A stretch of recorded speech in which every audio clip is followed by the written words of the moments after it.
the unsurpassed, deep, profound, subtle, wonderful Dharma. 100,000 million aeons is difficult to encounter.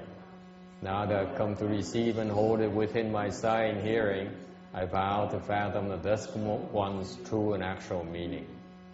Wu shang sheng sheng wei miao fa bai jian wan jian nan zao yu wo jin jian wen de shou chi yuan jie ru lai zheng shi yi. Buddhas and Bodhisattvas, Earth Store Bodhisattva, Venerable Shenhua, all Venerable Bhikshunis, all good advisors, Amitabha. Chư Phật Bồ Tát, kính thưa Địa Tạng Bồ Tát, Hòa Thượng Tiên Hóa, quý sư cô, quý vị thiện tri thức, mô Phật. Chư Phật Bồ Tát, Địa Tạng Bồ Tát, Shenhua Sang Rẩn, 各位比丘尼，各位善知识，阿弥陀佛。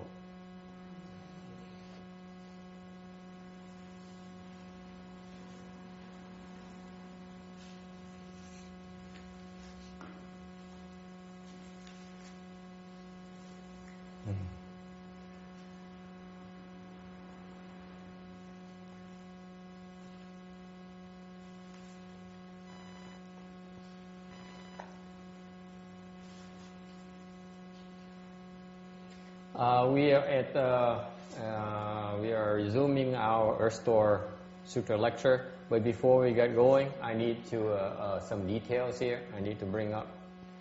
I got the reply here from the San Jose people. We're making arrangements to go to San Jose in a couple of weeks. So, trước khi giảng cái kinh này, mình có một cái chi tiết phải cần giải quyết. Có một cái người trước đi tới học thiền của tôi San Jose, bây giờ họ có cái thiền đường đằng cái chỗ đường Fremont đó, niệm Phật đường Fremont. So họ tính mời mình về đó mà hoàn pháp ngày 30, thành có 2 chỗ. So it boils down to we have 2 places now for the January 30th assembly. One in downtown San Jose, that's the Peace and Bliss Temple in downtown San Jose, and one in Fremont. It's called the Buddha Recitation. What happened here, this in Vietnamese here, is that it used to be this is a place where a rich Vietnamese guy who had a lot of money, he didn't know what to do with it, so he bought this place here for people to get together and cultivate in Fremont. And they cultivated, got together, and they used to do chant. Chỗ này là có một cái ông cư sĩ mà ông nhiều tiền lắm, ông người Việt Nam, ông mua cái chỗ này để người ta họp lại đây để ta tu thiền với nhau. And now they invited some sort of Hở Sang. His name is Thái Siêu. Thái means Thai, meaning what's Thai? High peaks, I guess. Siêu meaning exceeding. Okay. Is that right? Yeah. Anyway, so this is a Hở Sang guy who used to be in LA here. He used to be in Bảo Tịnh. Nếu sư cô biết Bảo Tịnh là chỗ nào không? Ông này hồi dời ông Hòa Thượng từ chùa Bảo Tịnh Los Angeles về tới Fremont để mà. So they invited this Hở Sang here, Vietnamese Hở Sang, to go from the temple in Los Angeles, probably a small one, to Fremont, okay, to that place. And this guy specializes in precepts, and he knows Sanskrit and Pali. Sounds like a Hinayana guy to me. Cái ông Hòa Thượng này chuyên môn về giới luật, cái ngôn ngữ Sanskrit và Pali, chắc là ông là Nguyên Thủy thì phải. So I don't know why these Nguyên Thủy people are reciting Buddha's name. Mấy ông Nguyên Thủy làm gì mà biết niệm Phật mà về bây giờ đổi thành cái niệm Phật đường. Anyway, we creating affinities with the San Jose with our Pure Land Dharma because I want to benefit them, allow them to benefit from our Dharma as well. Lý do mình muốn kết duyên với cái nhóm Việt Nam ở San Jose để họ có cái duyên và hưởng được cái pháp tịnh độ của mình. So that's why we have two places. Thành ra ngày 30 mình có thể 2 chỗ, mình tới 2 chỗ mình chơi. Okay, we go and visit these two places anyway. I'm not sure which one I'm going to go to, not yet. Không biết sư cô Lượng có liên lạc với cái chùa An Lạc chưa? I know the Peace and Bliss Temple in downtown San Jose is big enough. Cái chùa nó bự. Cái nhà thờ. There used to be a church. I was there 12 years ago, 13, 15 or 14 years ago. So I knew the Bhikshuni. She gave me some good food to eat. As I still remember. 13, 14 năm trước tôi tới thăm cái bà này. Hồi nói bà là ni sư vậy tôi không biết nữa. Mấy người bây giờ cứ gọi ni sư với sư bà tôi không biết ai là ai hết. Rồi bà cho ăn cái cuốn mà với rong với là ngon dễ sợ, nhớ hồi đó nhớ. I was at the CTTB eating bland food. To go to Vietnamese temple to eat the kind of stuff is a very memorable day for me. Hồi đó là ở vào thành ăn uống đồ Tàu, bỗng nhiên tới chùa Việt Nam cho theo ăn cái kiểu kia ngon, mình nhớ cái nhà thờ này. So I do have affinity with these people. Okay, you feed me well, I remember you. Cho ăn ngon là tôi nhớ, tôi giản dị lắm. So we probably but they invited us to. Thành ra cái vị đọc cái này họ muốn mời mình về đó. Thành ra chắc là quý sư cô tới ở chùa này bất tiện, ở Fremont bất tiện, phải ông hòa thượng mà. So for our nuns to go to the Fremont temple is probably not convenient. I don't know how big that is, but we pay for a visit. But chắc An Lạc có chỗ nhỉ? The Peace and Bliss temple probably better for the nuns to stay overnight or have a place to stay where it's comfortable. Chắc quý sư cô mình tới An Lạc trước đi, nếu mà được tới An Lạc trước, xong rồi nếu không được thì mình qua Fremont. So I'm proposing that we go to the Peace and Bliss temple as a first choice, and if it doesn't work out, then we go to Fremont. So we know we have a place to for Saturday. Okay, thì chắc chắn mình có được một chỗ rồi đó. Okay, and then cái ngày 30 mình sẽ đi đó. So we'll be there on the 30th. Okay? Questions? Okay, good. Thank you.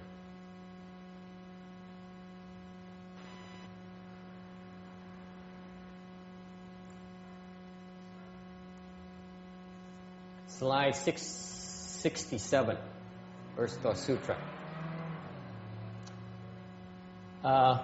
Expedient. And we get to the point where expedient is something that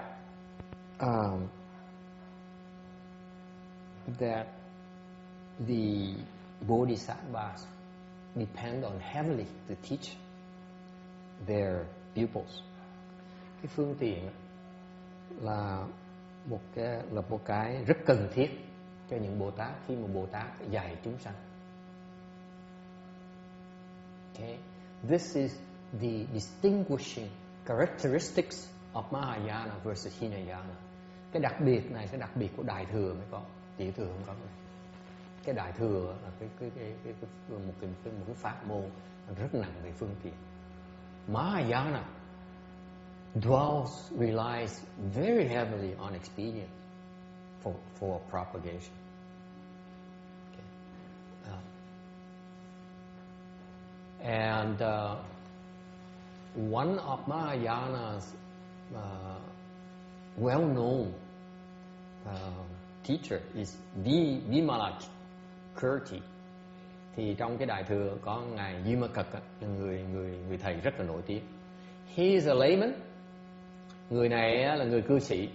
I would equate him to be like Mr. Buffett of our Buffett nowadays. Cái ông Duy Ma Cật này là giống như cái trình độ ông giống như là trường hợp giống như là ông Warren Buffett thời đại mình như vậy. The only difference is that Warren Buffett is no Buddha. This Vimalakirti's man, layman, he's actually a Buddha. Cái khác biệt là ngài Duy Ma Cật này thiệt ra là đã thành Phật rồi. Còn cái ông Warren Buffett chưa phải là Phật, nhưng đều họ giống nhau lắm, tại vì họ giàu có dễ sợ, họ giàu có mà rất có thế lực. Nói một tiếng là hồi trước mấy hoàng đế với mấy vua đều nghe lời ông này. Mỗi lần có chuyện gì quan trọng để tới hỏi ý kiến ngài Duy Ma Cật. Ngài Duy Ma Cật mới cho lời khuyên, xong rồi dạy pháp cho họ để mà lo cho dân, lo cho nước.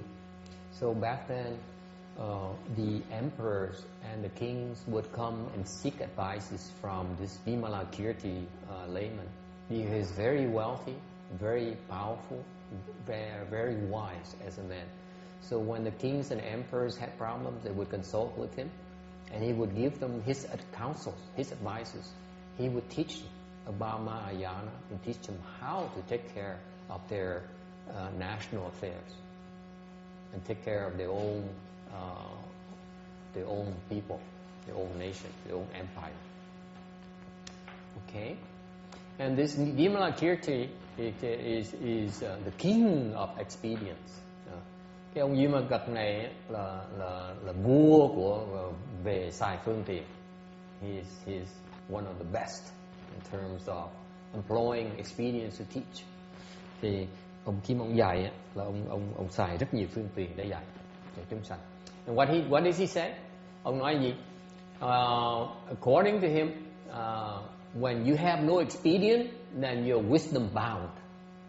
Ông nói sao? Ngài Duy Ma Cật, ngài giảng sao? Ngài nói đó, nếu như quý vị muốn dạy chúng sanh mà không có phương tiện, không đủ phương tiện, là quý vị đang bị cái huệ, bị cái huệ nó cột mình. Dễ sợ không? What he's referring to is the wisdom here is transcendental wisdom. Ông nói cái huệ là cái huệ mà huệ xuất thế đó nghe, chứ không phải huệ thường như vậy. Không phải là cái trí thông minh, những người khác cũng tưởng người ta có thông minh này. Cái thông minh phải là cái huệ. This is the wisdom is the prajna wisdom here. This is the wisdom of the transcendental wisdom, not the intelligence that most people confuse it with. Okay, smart people, intelligent people, okay, are basically intelligent, are smart, but they're not wise. He says here, even though you have wisdom, you have transcendental wisdom, and if you have no experience, then you're bound by your own wisdom. Nếu mình có huệ, mình phát cái huệ mình ra rồi, cái huệ xuất thế mình phát ra rồi, mà không có cái phương tiện, không biết xài phương tiện, mình vẫn bị huệ, nó cột mình lại như thế. Okay, and if you have the use, you can employ experience. Ngược lại, nếu có huệ mà biết dùng những phương tiện, then it's a liberating wisdom. Thì như vậy cái huệ được gọi cái huệ giải, cái huệ nó có thể giải thoát được cho cá nhân mình, giống cho giải thoát được chúng sanh. So the liberating wisdom here, the wisdom here, they can free yourself as well as you can free others from their attachments. Okay. Question? Ai thắc mắc gì không? Cái từ phương tiện này á, thầy cho nghĩa nó rõ hơn cái phương tiện của Phương tiện là cái mà một cái phương tiện để mà ngài Bồ Tát dùng để mà dạy chúng sanh. What is expedient? Expedients are the skilling means that bodhisattvas use when they teach living beings.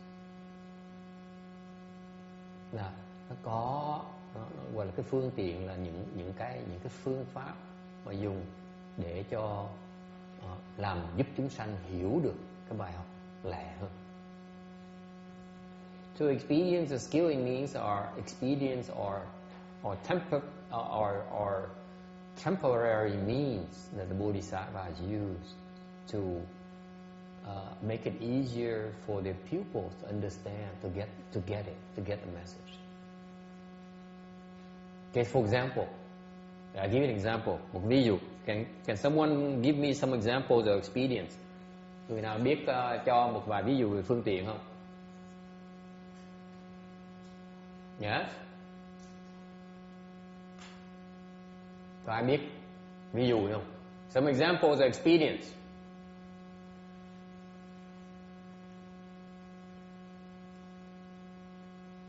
For example, Master Xuyên Hoa, Ngài Tiên Hóa, he is a great Bodhisattva. Ông là một vị đại Bồ Tát. Great Bodhisattvas are beyond anger.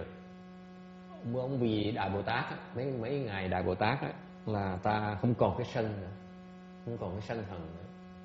But yet, when you go back to his teaching, ngược lại, nhưng mà điều như vậy, mà quý vị để ý đó, nghe kể lại khi mà ông dạy những đệ tử ông, when he was teaching his hằng disciples, khi mà ông đang dạy mấy cái đệ tử họ hằng của ông, okay. You go back to the videos and the recordings, the audio recordings and the video recordings. Nếu trở lại mấy cái băng mà thâu lúc ông giảng học dạy học trò ông, hoặc là những video mà quay phim lúc ông dạy học trò, you will find him getting angry and making grimaces and getting very angry at times. Phải thấy rằng có nhiều lúc ông rất giận, rất là nóng. Okay. That's called an expedient. Đó là một cái phương tiện. Thiệt ra ông không có nóng đâu. It's called an expedient because he's really not angry at all, but yet he manifested getting angry to make the point. Để ông giả thì hiện cái giận dữ ông để học trò hiểu được. Why is that? Because unless you see anger, then you don't get it. Nhiều khi học trò nó đần độn quá, nó tối tăm quá, nhiều khi nó thấy mình giận quá, nó phải sợ, nó mới tin.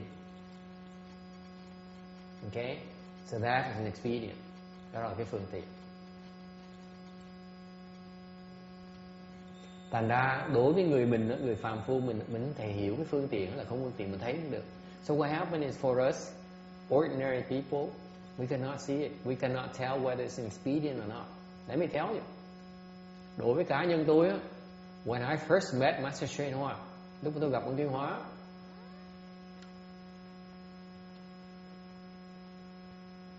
I saw the whole spectrum of what he's at.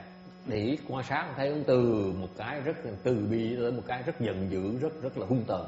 I saw the full range from being very compassionate of a monk, kind and loving, okay, a monk, to the extreme range where he is so angry, he is so out of it that I said, I can't tell where he's at, which one is for real. Hồi đó tôi với anh em anh em mình nói chuyện với nhau, cái ông này không tin ông được. I said, my brother and myself, we told ourselves, I can't believe this guy. I don't know where he's at. And so he uses way too many expedients. Whatever he tells me, I'm not sure. I'm not sure whether it's a real thing or simply an expedient. Hồi đó anh em tôi nói với nhau, mỗi lần ông Tiên Hóa nói gì mình biết cái này phương tiện là thiệt sự ông nói như vậy nữa. Tại ông này ông vua phương tiện. Because Master Xuyên Hoa, we realize that he is the king of expedience. Ông dạy toàn phương tiện không. Why is that? Tại sao như vậy? Tại sao như vậy? It's the most efficient way of teaching. Phương tiện là một cách dạy mà lẹ nhất,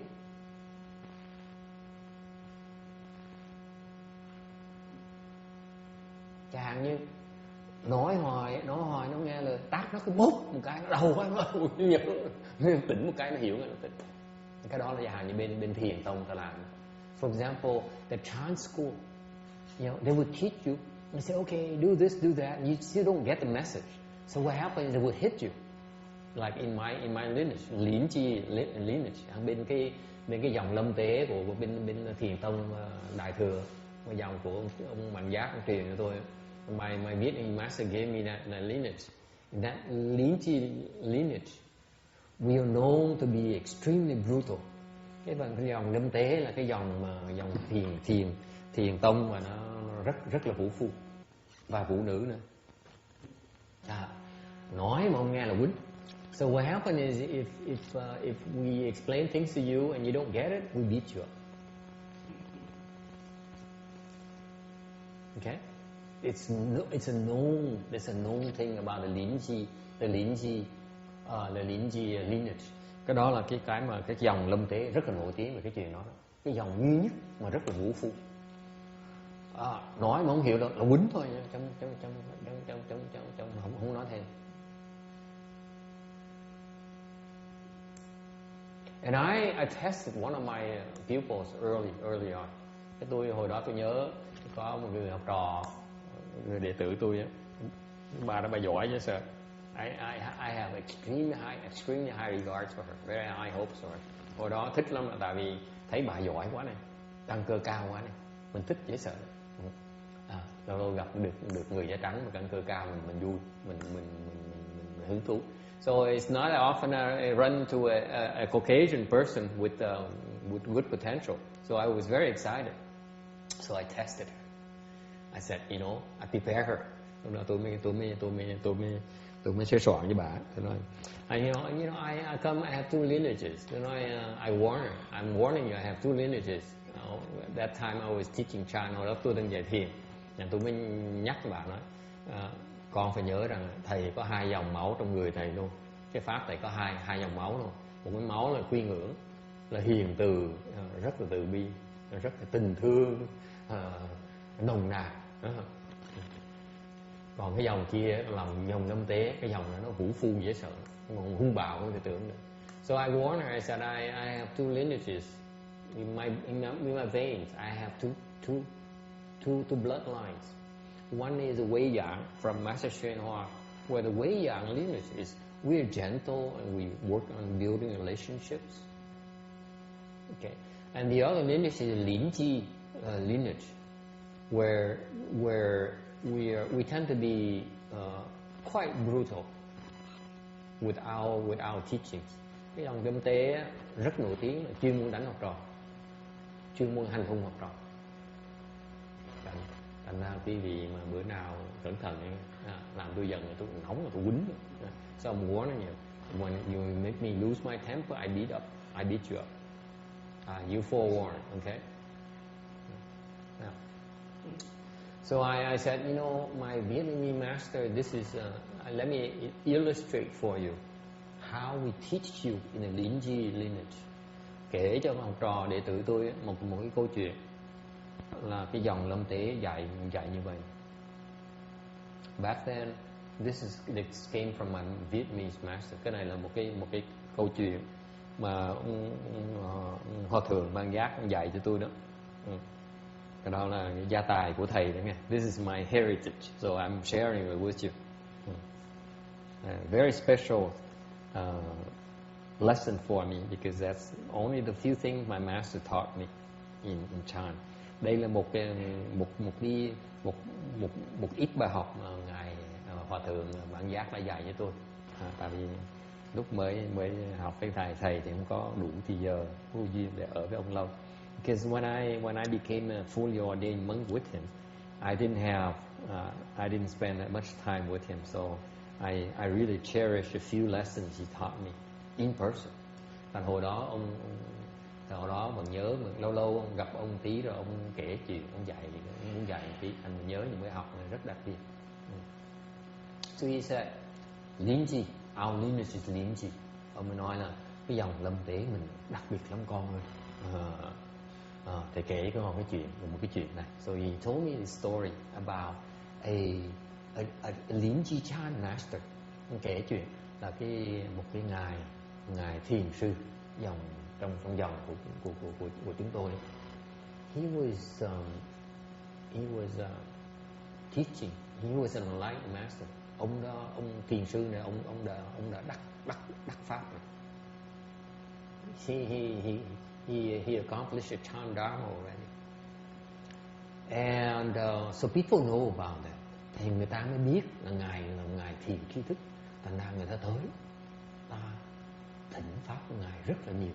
So lots of people would come and seek advices, seek instructions from him. And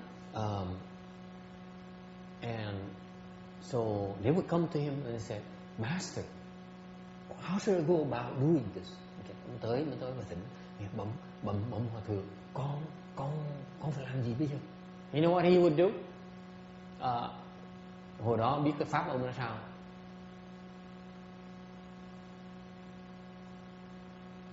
He wouldn't say anything. He'd stick out his finger and says, hồi đó ông không hoàn toàn không nói một chữ, dơ qua ngay. So the people would look at him. Oh yeah. And they walk away very happy. Hồi đó mấy người mà có trình độ tới thấy cái bà họ lĩnh hội này, họ mừng, họ rút lui. Ông dạy như vậy, họ không nói một tiếng. So he's known for doing that. Okay. Every time everyone asks him anything, he would stick out his finger and they until they get it. Hoàn toàn không nói một tiếng, chỉ giơ tay nói gì, chừng nào nó hiểu rồi. Tự động phải bỏ đi thôi, chứ hoàn toàn không nói một chữ. Ông dạy như vậy. Okay? So he has a disciple who's been with him for a long time. Có một cái người đệ tử tôn sùng cũng dễ sợ. Nghĩa là nể sư phụ quá đấy. Thành ra so that young monk there, he respected his teacher so much that he decided to imitate everything his teacher said or do. Thành người học trò này, bất cứ mà ông thầy mà làm gì là người học trò bắt chước. So he would follow his teacher everywhere he goes, and then would imitate everything the teacher does. He go and wash his feet. His teacher goes and wash his feet. He goes and wash his feet. Teacher drink a water. He goes and drink his water.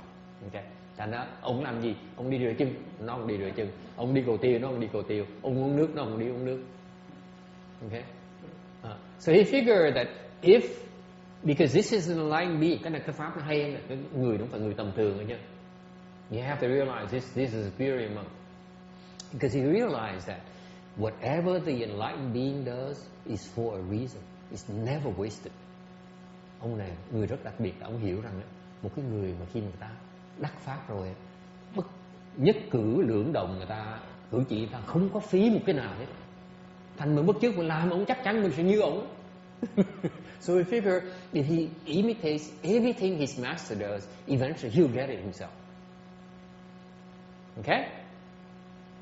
So what happened is that people would then come to him because he then becomes his teacher's attendant, and they would come to him and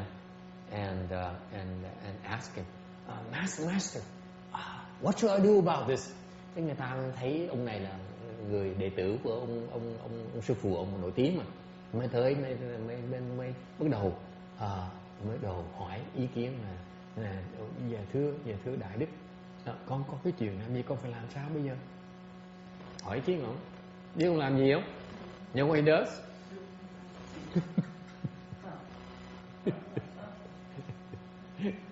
Ông kia vô tay, không nói tiếng nữa.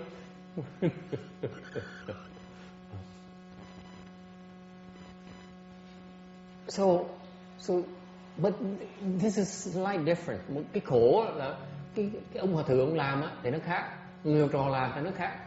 Ông hòa thượng làm người ta hiểu, học trò làm người ta không hiểu. So what happens is that there's a small difference. When his teacher does it, they get it. But when the small monk, the young monk did it, People don't get it. So they would come to his teacher and say, Master, I got to your pupil. I asked for his advice, his instruction. You know what he did? He stuck his finger. I don't get it. Okay, ông hỏi mới tới than phiền với sư phụ ông. Nói về thưa hòa thượng, tụi con tới hỏi đại đức mà hỏi pháp đại đức mà đại đức nói cứ giơ chỉ ngón tay ra không à. Con không hiểu gì hết á. Con phải làm gì bây giờ? So I said, what are we to do about it? So the Hersan said, don't worry, I take care of that. Ông hòa thượng, ông thiền sư nó đừng lo, để thầy hỏi nó, để hỏi cho nó rõ. So his teacher came to the pupil and said, you know, what are they supposed to do when they have that problem? So his pupil said, to his own teacher. Ông hòa thượng kêu cái ông đại đức này vào. Nói này, bây giờ nó có cái vấn đề như vậy, con khuyên nó làm sao? Thì không biết đại đức làm sao? Ông dương ta ông chỉ mặt ông sư phụ.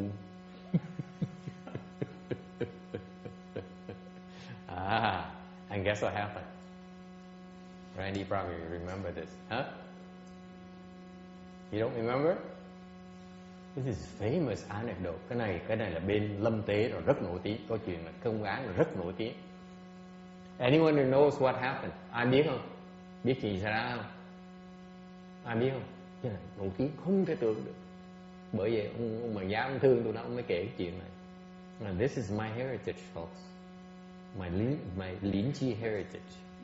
This is a Linchi Dharma. Cái này là cái pháp lâm tế đó nghe. Tôi báo trước quý vị, pháp rất đặc biệt. Biết làm gì? Chuyện gì xảy ra không? You know what happened?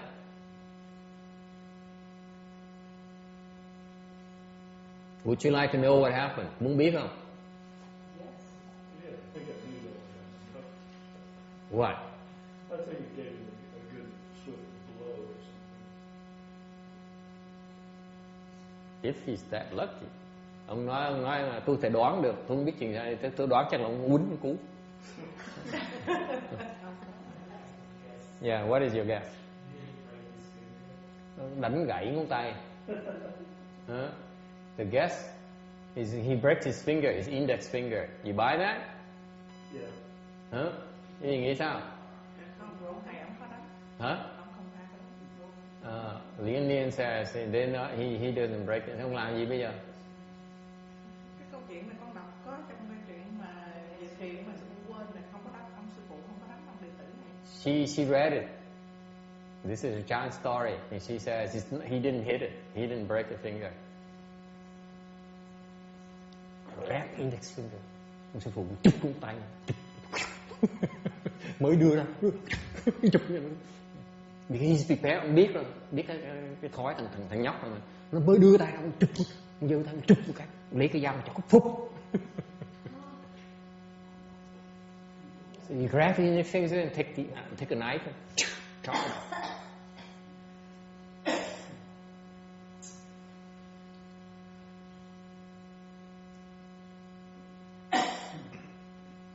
You know what happened when I told my disciple that story? Lúc đó, quý vị biết khi tôi kể cái chuyện này cho đệ tử chuyện gì xảy ra biết không? Nó suýt xỉu luôn. She almost fainted.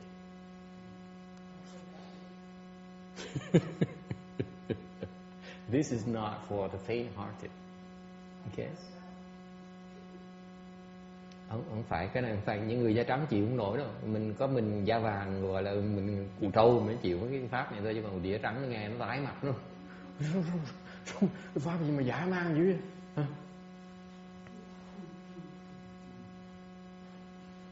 And of course the young monk he wheeled and ran away. Đau quá, ông la hét thôi, bỏ ông chạy á. Ông đi mở bịt thuốc trong tay. So he ran away to the infirmary and then got some medical help. Okay? So he never dare go to near his teacher again. Không dám tới gặp ông sư phụ nữa, trốn luôn. Okay? Trốn. So he made excuses and never drew near his teacher again. Trốn luôn, không dám tới gặp ông thầy nữa. Thầy dã man dễ sợ. Okay, you see how cruel his teacher is.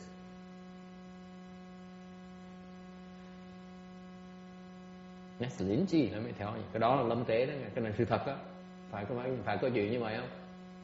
Nhớ lại chưa? And when after a long time when his finger heal, his wound heal, lúc sau thời gian sau, lúc mà cái cung tay á nó liền là rồi á, okay. One day, somebody came to him and said, Master, what should I do about this? Cái ngày kia, có người khác tới hỏi ông, thưa Đại Đức, con thiền, cái cảnh giới thiền con như vậy, bây giờ con phải làm sao bây giờ? You know what happened? Biết chuyện gì xảy ra?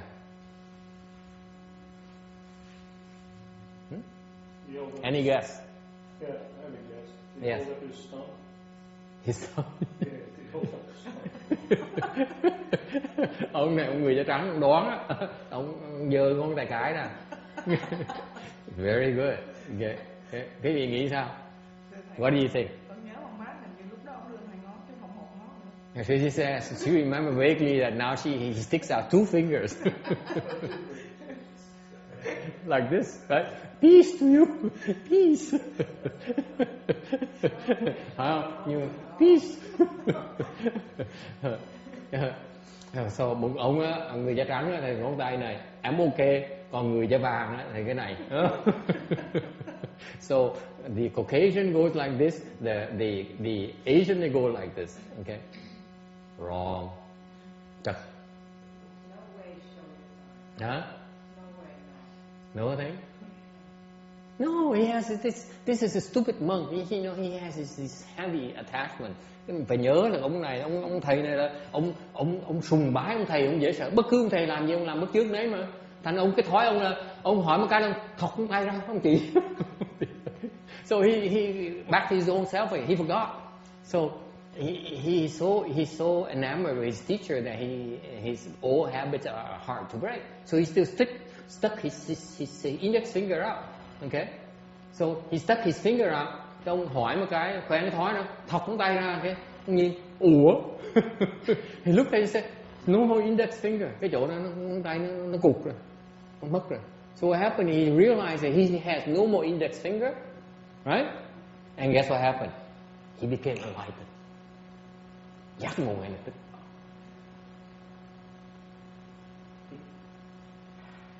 Ngộ được không? Không. It's empty. Nothing here. He became enlightened.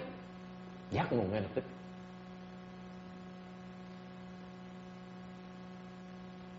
So I asked my disciple. Rồi tôi mới hỏi đệ tử tôi.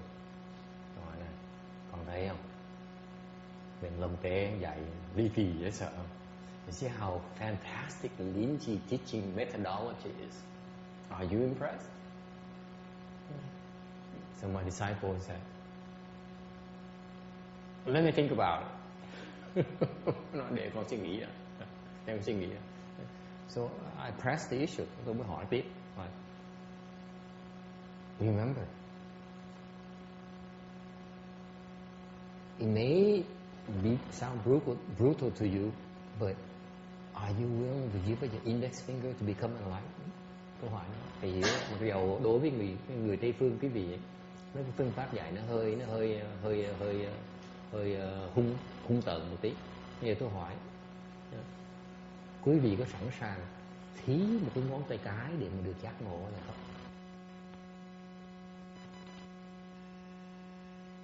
You know what she said? Yeah. Nói sao?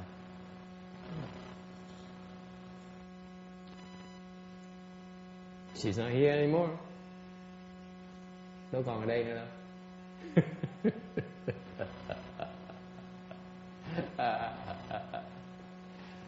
That's Linji for you.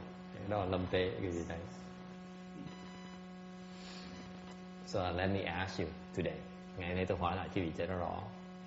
Quý vị sẵn sàng thí ngón tay cái để giác ngộ là không?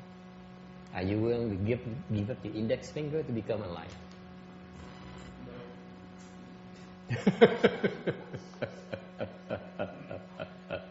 Okay, no. I have a no. Yes. Anyone? It's only one finger. Yeah, but I think my case I might need 10. I'm so big. Well, Randy says I have to work, so I need my index finger. No, if you guarantee it, at that moment you chop it off. I guarantee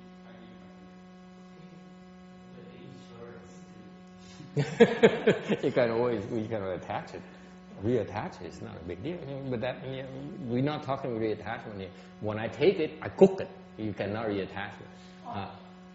Cái này đừng có nghĩ là gian với tôi là chặt xong rồi ra thuê bác sĩ ráp lại nghe, không được á. Chặt xong rồi cái tôi đi nấu nó ngay lập tức. Are you willing to pay that price? Dám không? Yes. Are you willing? Are you?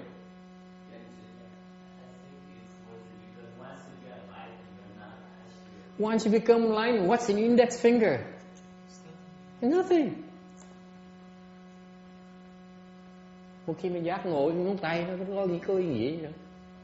Một ngón tay là 10 ngón tay là 20 ngón tay nó cũng chừng đó thôi. Tại vì khi mình chưa giác ngộ mình mới còn chấp trước, khi mình giác ngộ nó đâu quan trọng. So you see, the difficulty is that before you become enlightened, you're still attached to your fingers. After you are enlightened, you're no longer attached. It doesn't matter anymore.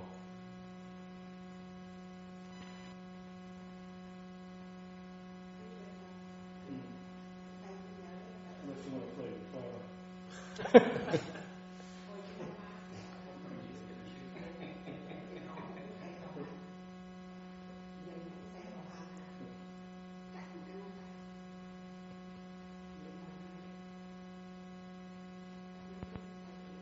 Nghe. Nghe. Xong rồi trong lúc mà đám ma đó rồi còn tính đứng ra làm lần nữa, mà cái khổ là người ta có tha tâm thông, gọi là lập mưu toan đứng ra rồi đứng ra để mà gọi là hô hào tôi là này nọ rồi là tố người ta. Cái khổ là gặp mấy ông hào hằng sư huynh ông có tha tâm thông biết cắt tay chọc thục tay nó đuổi ra rồi.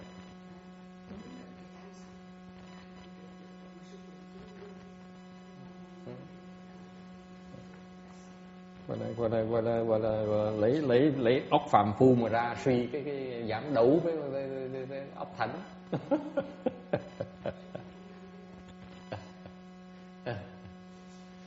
She's referring to a monk who chopped off his finger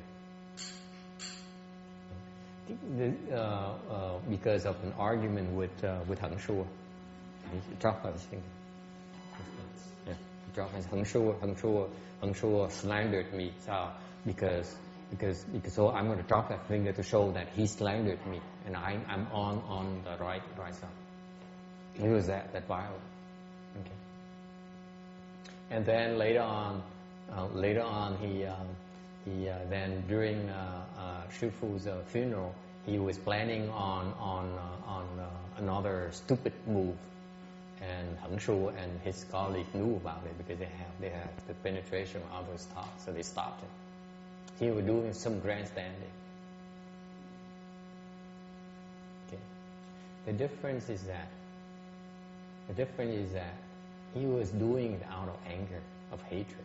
Cái khác biệt ở chỗ cái người nó phàm phu nó làm những chuyện đó tại vì trong cái tâm nó sân hận nó mới làm. Còn cái người sư phụ ông thiền sư đó ông làm nó tại vì trong cái sáng suốt mà làm. So the Chan master did it from wisdom, not from anger. That's how it worked. Yes. So even if we took up your offer, you probably be doing it out of greed if you wouldn't work anyways, right? I'm sorry, repeat that one more time. You give us an offer and then say something, oh, okay, but we'd probably be doing it out of greed, whereas the teacher, that student had the hindsight for it to click. You see, that's why I didn't bother answering Randy's comment. You guarantee for me, that's greed. It won't work. It's based on greed. Then no guarantee is possible. Thành ra hồi nãy ông nói nếu thầy cam đoan với tôi mà chặt ngón tay tôi mà thầy cam đoan là tôi giác ngộ thì tôi sẵn sàng cho thầy chặt ngón tay. Tôi nói tôi đâu thèm trả lời đâu, tại cái đó là tham. Vì thấy cái lợi mới sẵn sàng chặt ngón tay để mà giác ngộ thì cái đó là lợi quá trời, thấy không? Mà một cái hành động mà tham như vậy làm sao mà giác ngộ được? If your motives, what you move, your decision is based on greed, you cannot succeed. You cannot possibly become enlightened. Cái tâm mà tâm tham như vậy làm sao mà chặt ngón tay mà giác ngộ được? Không cách nào mà giác ngộ được hết. Chặt 10 ngón tay cũng giác ngộ. Even if you willing to sacrifice all your fingers, you will not get enlightened either. Impossible. Yes. I think I heard another story. Yeah. And then a guy, cultivator, chopped off his arm, and he was bleeding everywhere, and he couldn't calm himself. Yes. And then I think another. That's Shen Guang.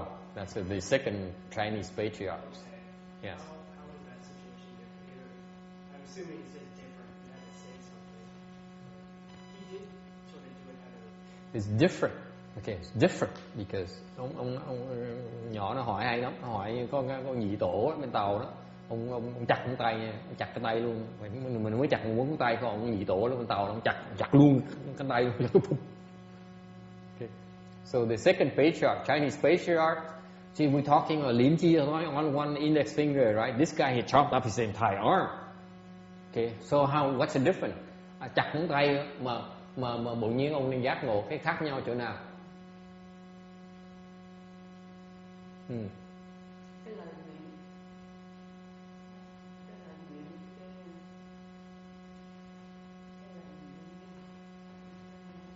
Lời nguyện gì? She says a vow. What kind of vow?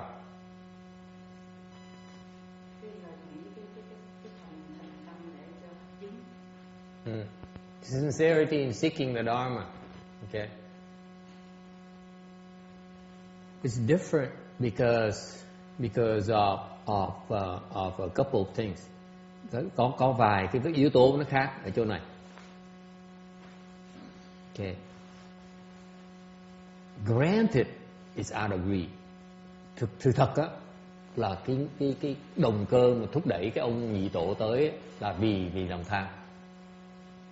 Okay. His greed to escape death. Cái lòng tham là tham thoát cái tử, thoát cái sanh tử. Okay. However, so from that perspective, you stop right there, then there's no hope. Một khi nếu mình ngừng ngay ở đó thì hoàn toàn cái pháp không thể nào nó có sự thành công được. Mình tham mà, mình tham thoát sanh tử, mình không cách nào thoát sanh tử được. Remember, if you're greedy to escape birth and death, you will not be able to escape birth and death. So if you stop it right there, then this second patriarch here has no chance whatsoever. Nếu ngừng lại ngay đó thì nhị tổ không có cái hy vọng gì mà thành công được. But there's a small difference. Nó khác ở chỗ như vậy nè. He spent 9 years cultivating behind Bodhidharma. Cái khác ở chỗ là cái ông nhị tổ này, ông quỳ sau lưng ông Bồ Đề Đạt Ma 9 năm trời. Ông Bồ Đề Đạt Ma ngồi thiền, ông quỳ sơn. Whatever Bodhidharma did for 9 years, Bodhidharma sat for 9 years facing a wall. Okay, meditate for 9 years. Ông ngài Bồ Đề Đạt Ma, okay, không màng thế sự nữa, ngồi xoay mặt vào cái tường, nhìn vào cái tường 9 năm trời. Okay. Cái ông này đứng ngồi sau lưng Bồ Đề Đạt Ma, ngồi sau lưng 9 năm trời luôn. So he was sitting right behind Bodhidharma for 9 years himself. Thầy đang tu. Okay? So that's his saving grace. He cultivated for 9 years with Bodhidharma. tu 9 năm trời liên tiếp với ngài Bồ Đề Đạt Ma. Okay? But đi tu 90 năm ấy, 9 năm trời ấy khổ. And the problem with that is that he never received instruction from Bodhidharma. Cái kẹt á là ngồi tu với ông 9 năm trời như vậy, 9 năm trời không được ngài Bồ Đề Đạt Ma dạy, chỉ ngồi thiền thôi. All he did is he meditated just like Bodhidharma without the instruction, vẫn chưa được dạy. So therefore he did not get rid of his anger. Vì vậy vẫn còn nóng như thế, vẫn còn tham, vẫn còn nóng. See that? Thấy lời đi kỳ dễ sợ. So he's still doomed for failure, right? So khi mà ngài Bồ Đề sau 9 năm trời ngài Bồ Đề Đạt Ma mới hỏi ông này, sao mày muốn gì? So after 9 years he turned around. Sau 9 năm trời ông quay lưng lại hỏi mày muốn cái gì? You know, after 9 years Bodhidharma turned around and said, what do you want? He says, please teach me how to escape birth and death. Ông mới nói là bẩm thiền sư thích bẩm ngài dạy với con phương pháp để mà con thoát sanh tử, liễu sanh tử. So Bodhidharma said, replied, ông Bồ Đề Ma nói sao? Mày cái thứ mày hả? You, the kind of person you are, greedy and angry. Cái loại người như ông hả? Vừa tham này, vừa nóng này, vừa tham vừa sân này. Okay? Chừng nào mà tuyết nó thành đỏ tôi mới dạy. So you, that kind of person who's greedy, who's angry, okay? I will teach you when the snow becomes red, meaning never. Tức là nghĩa là không bao giờ hết á. Bồ Đề Ma dữ lắm, mày nó đồ vô ích, mày nó vô ích, dạy mà mày mới hiểu. He's right, because this guy here is hopeless. You see how tough the cultivation is. Quý vị đừng tưởng tu là dễ nữa nghe. 9 năm trời quỳ 9 năm trời, cầu cạnh thiền sư thích 9 năm trời. Khi con chê mấy đồ bẩn thỉu, không xứng đáng người ta dạy. After 9 years of hardship, what did he get? He said, you don't deserve to be my teacher, to be my pupil. Do not think cultivation that easy. You see how nice I've been with you all this time. Quý vị thấy tôi từ bi dễ sợ. Tôi đâu có chặt tay, đâu có làm gì cái gì đâu. Đằng này ta hành hạ như vậy 9 năm trời. Đừng có ngất nghe chưa? I'm warning Liam not to pass out. Okay, so 9 năm trời mày không xứng đáng để mà ta dạy. Says you don't deserve to be taught. Basically, get out of here. Đi theo thang đuổi. Tại ông mới giận, ông nóng. Ông nổi điên lên. Ông nói, tôi bỏ cuộc đời thì 9 năm trời. Chừng nào tuyết rơi hả? Lấy cái dao khớp phút. So he took a knife, his precept knife, and chopped his arm. Okay. So then the blood spilled out. He says, I don't deserve to be your pupil. He was so angry. He mutilated himself. And the blood spilled over to the white snow. Nước máu nó chảy trên tuyết. Nó đỏ chét lên. Cấm một cái. Ông thần quan mới bốc cái món đi. Đưa. Này thầy, tuyết nó đỏ rồi này. He says, hey, teacher, the snow has turned red.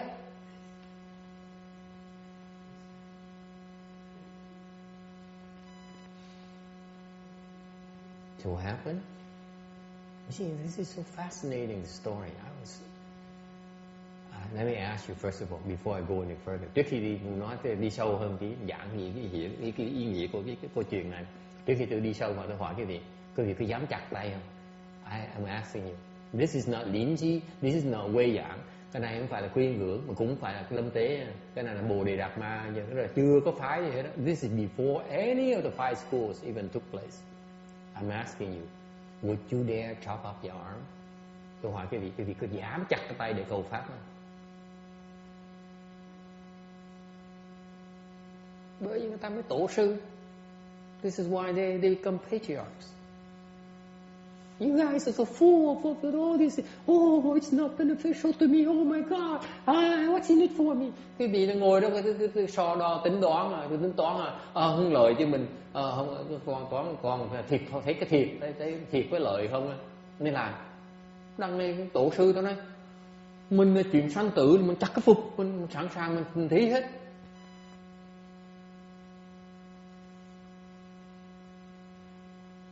Okay.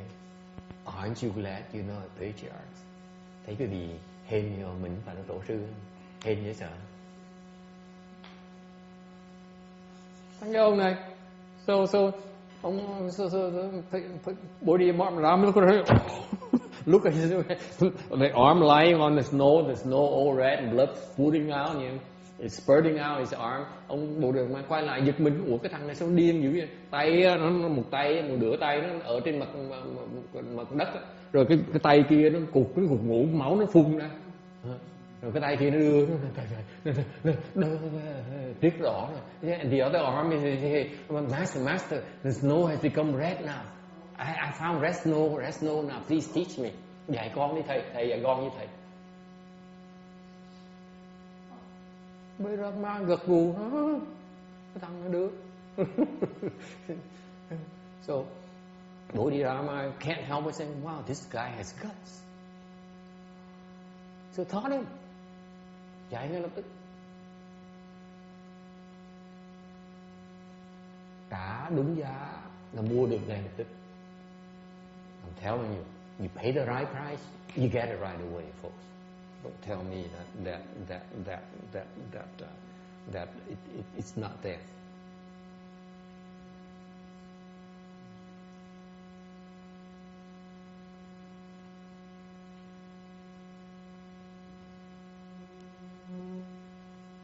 Dạy xong rồi, so he taught.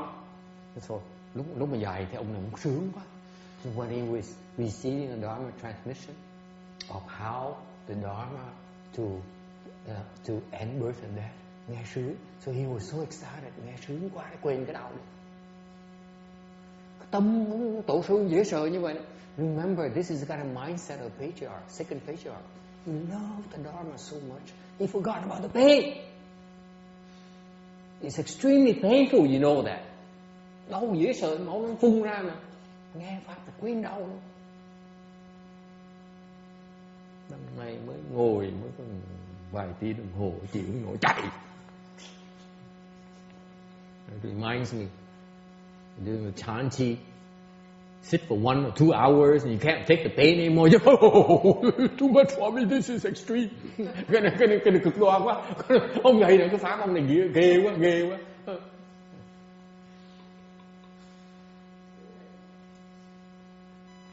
But let me tell you, I was up here. Tôi coi cái vị cái thất á, là tôi ngồi đấy thôi, đâu phải tôi chạy cái gì đâu. Chứ không phải là tôi nói ngồi làm xong rồi là tuần sau thầy trở lại gặp tụi con nha. It's not like I say you guys stay here and cultivate for a week and I see you next week. No, I was with you every single day. Mỗi ngày tôi tới đây ngồi với cái vị chứ, đâu phải tôi né đạn đâu.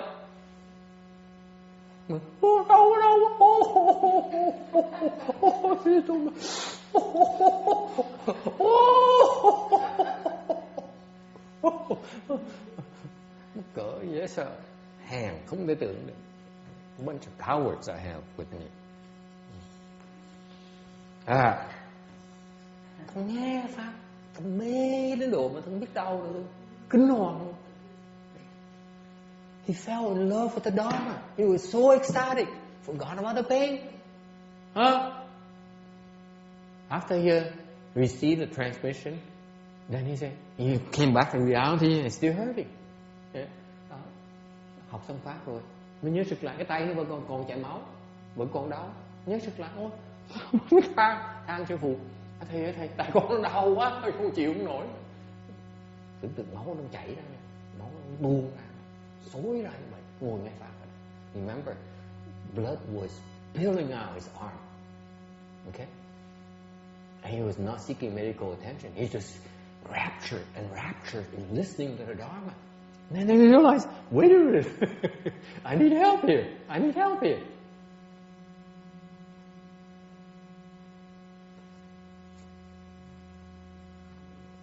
Huh? Yes.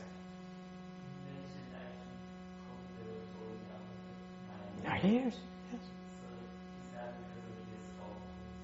Yes, Kung Fu too, yeah. Yeah, but still the Kung Fu, he was not enlightened. So he's still subject to pain and all those things. It's reality.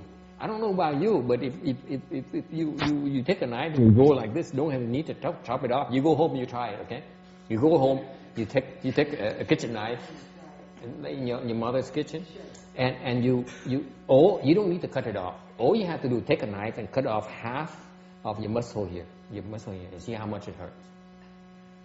Tôi nói cậu này, cô nói là tại vì ông này ông tu 9 năm với ông Bồ Đề Đạt Ma rồi, thành ông có công phu mà sao mà ông chắc không biết đau. Tôi nói công phu chứ ông này chưa giác ngộ, sao mà không đau được. Ông tin tôi, về nhà lấy cái dao con bếp mà mẹ đừng có chặt tay, tại cái tay mình đâu có chặt làm chi, mình chỉ lấy cái dao mình cắt cái bắp thịt cái tay này thôi đó, coi thử nó đau là không đau. You cut through it, okay? You cut through it and make sure blood spurts out, okay? Okay, and then you listen to Master Sri Ho's Dharma talk. Xong rồi á, cắt hết bắp thịt nữa chưa? This is my instruction to you, very clear. Okay, you guys try this at home as well. Okay, okay. You take a knife, you cut off your muscle right here, your biceps, chop it off. Okay, and then you take you listen to my Dharma lecture or Master Sri Ho's lecture and see if you feel any pain. Rồi nghe cái băng tôi giảng pháp hoặc nghe ông Tiêu Hóa giảng pháp, có thử có biết đau hay không đau? You don't have just cross the leg.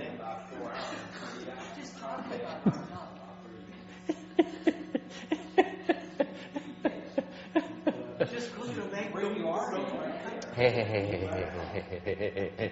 This is not for sissies. Okay, cái pháp không phải là cái tụi hẹp.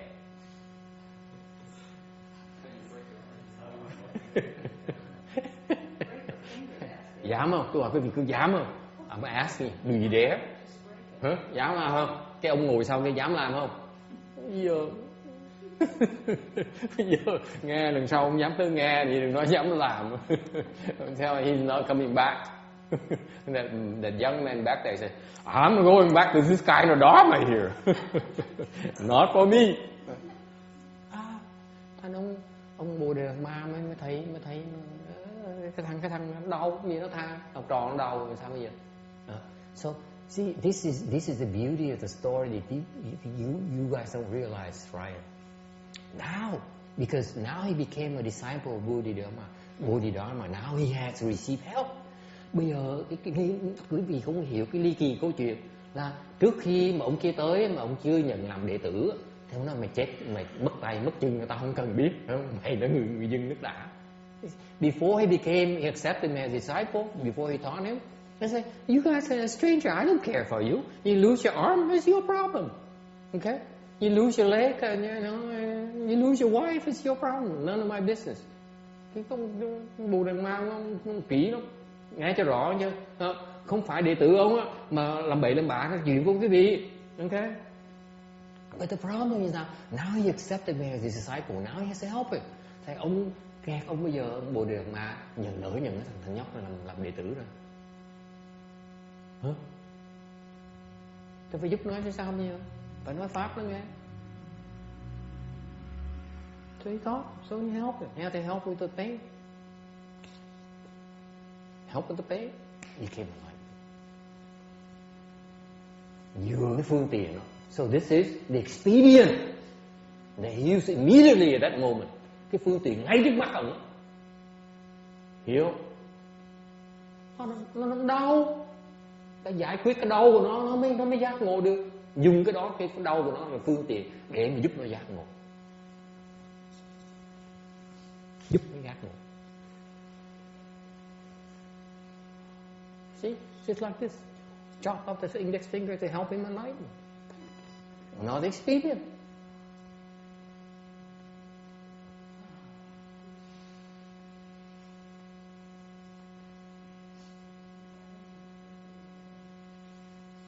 So crossing the legs is also expedient. Not the same. Không, nó hoài vậy chứ. Vì xếp bàn chân nó giống như là phương tiện, nó không, cái phương tiện nó khác. Đó là phương tiện thấp. It's an inferior expedient. I don't like the superior ones either. Yes, question, comment. Ai thắc mắc gì nữa? Vui như vậy quý vị. You guys are, I'm so disappointed. Yes, what's the question? So when Bodhidharma rejected him, is that sort of a test for him? Rejecting when? That when he, after 9 years, when he asked him to get lost, you agree that's a test for him? No. Of course, you think it's easy?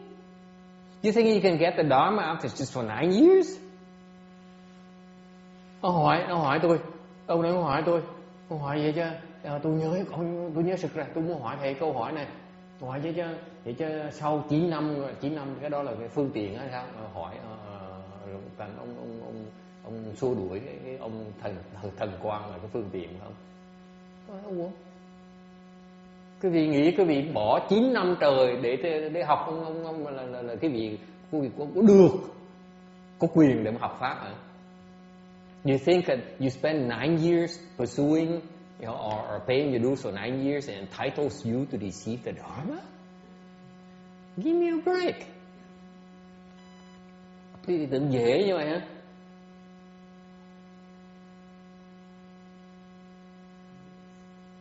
My teacher pushed me away for 10 years before I understand the Dharma he taught me. Ông thầy tôi, ông Thiên Hóa, ông đuổi tôi 10 năm tôi mới hiểu được cái pháp ông dạy tôi. Chết lên chết xuống 10 năm mới hiểu được cái pháp ông dạy là cái pháp gì. Took me 10 years of struggling. At every single moment in my 10 years of practice, I was at the edge of the precipice. Either I withdraw or I fall. Ngay 10 năm trời đi vào cái vực thẳm thôi. Yeah. Con rất dễ, không chú ý là rớt xuống là chết. Okay? Hoặc là mình muốn an toàn mình rút luôn. Nói một tí, 10 years, no explanation. So, don't be such a crybaby. Thằng đừng có tới than tôi nha. Tôi hoàn toàn không có một tí, không có tí từ bi gì trong tâm tôi hết. I'll tell you, I have no compassion whatsoever in my heart. I can assure you of that. You ain't seen nothing yet. Quý vị chưa thấy cái khổ là cái gì hết, chưa hiểu cái khổ là cái gì hết. Đừng có nói chuyện với tôi chuyện là con cực khổ, con tu cực khổ, thầy phải dạy với con. You can't come to me and say, I work so hard. I cross my legs for 2 hours now. I cross my legs for 3 hours now, 5 hours now, 20 hours now. You got to teach me now. Nói, con cực khổ, con tu với thầy 10 năm, 20 năm, con ngồi con thiền với thầy 2 tiếng đồng hồ, 20 tiếng đồng hồ. Thầy phải dạy con nhé. Never. When the snow turns red, chừng nào tuyết nó thành đỏ tôi mới dạy. Cười. You hear that, Annie? When the snow turns red.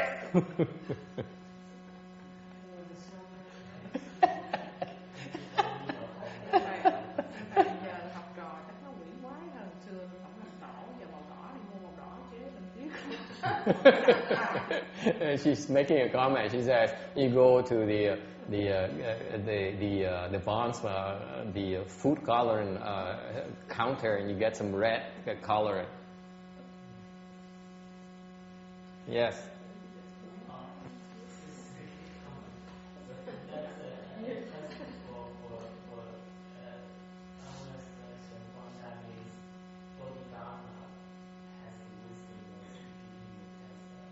expedient. It's just expedient. Đó, cái đó cái phương tiện ông Bodhidharma nhà cái phương tiện đó, để có thử nó ra sao. Because you remember by rejecting him, you make someone angry. Tại vì cái phương tiện, cái hệ con người có trí huệ nó hay vậy đó. Bác có hiểu không? Huệ hay chỗ là ông biết khi mà ông xua đuổi cái thằng điên đó, sau nó ngồi 9 năm trời sao mà nó bị xua đuổi, nó nổi điên tiếc, nó giận, nó nổi điên. Bởi vì cái huệ mấy người tổ sư kinh hoàng chụp phương tiện ngay lập tức, cho nó đi, cho mày đi.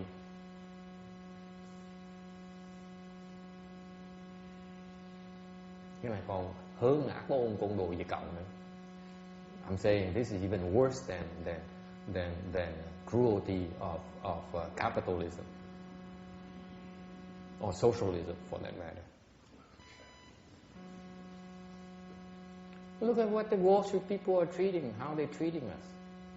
A bunch of idiots getting our money. Look at us and say, see, thanks a lot, but you know, we will take care of ourselves first. We'll let you know when we need you again. Treat the U.S. government and the American people as a bunch of idiots. What's so great about capitalism?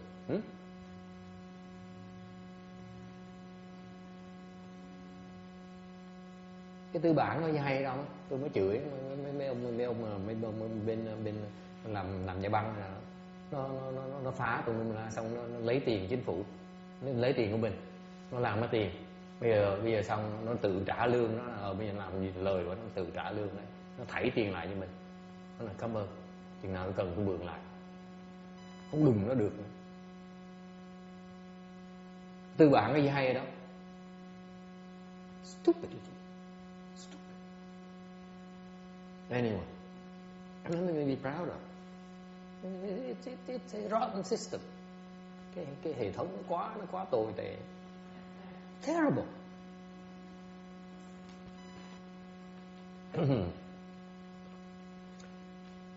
Anyway, any other questions, comments? Ai thắc mắc gì nữa không?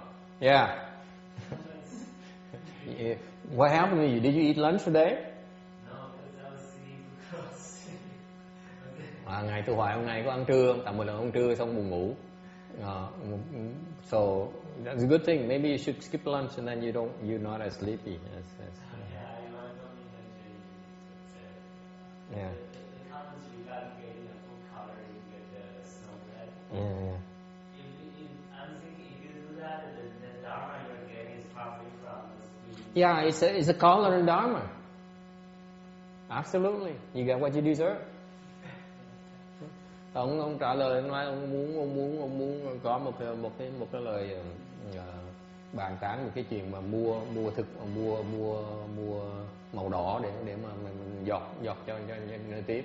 Thì nó nói nếu dùng thuốc đỏ để mà giọt nơi tuyết ấy, thì cái pháp mà được đắc được chỉ là cái pháp thuốc đỏ thôi.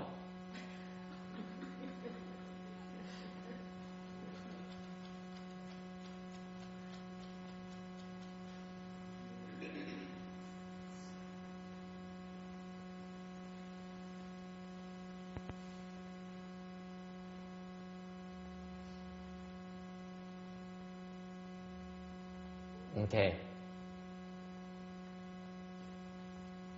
Any other questions, comments? Ai thắc mắc gì nữa không?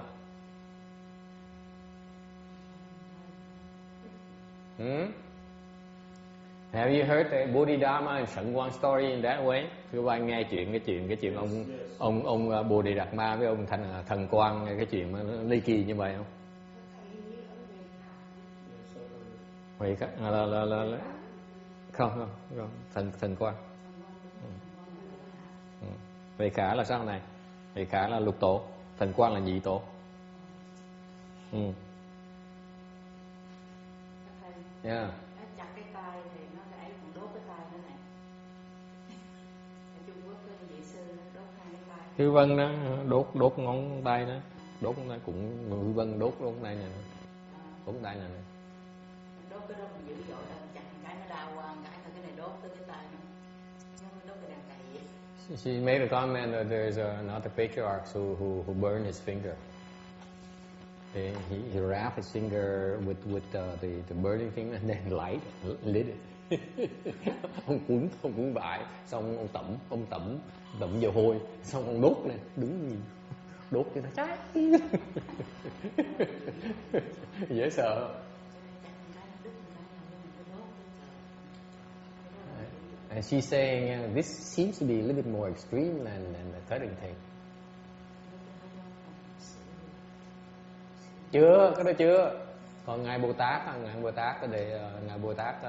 trong kinh Pháp Hoa, in the Lotus Sutra, a Bodhisattva wrapped his whole body. Trong kinh Pháp Hoa kể đó, ngài Bồ Tát là dược thượng Bồ Tát hay là dược vương Bồ Tát đó, là tẩm cả thân mình luôn với dầu hôi, với là băng hành, xong đổ dầu hôi lên, xong đốt cả thân mình luôn để cúng cho Phật. And he wrapped himself in bandages, put poured some gasoline, whatever burning thing they have back there, some oil, burning oil. Okay, and then put himself lit himself as an offering to the Buddhas.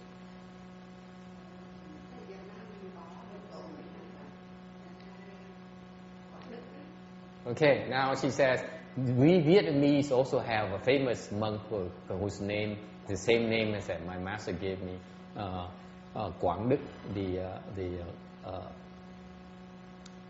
expensive virtues, very famous monk. Hồi đó bên Việt Nam có ngài Quảng Đức đó, là cũng tự đốt mình. So he Vietnamese monk, he also lit himself, but it's different. Để nó khác một tí, biết khác chỗ nào không?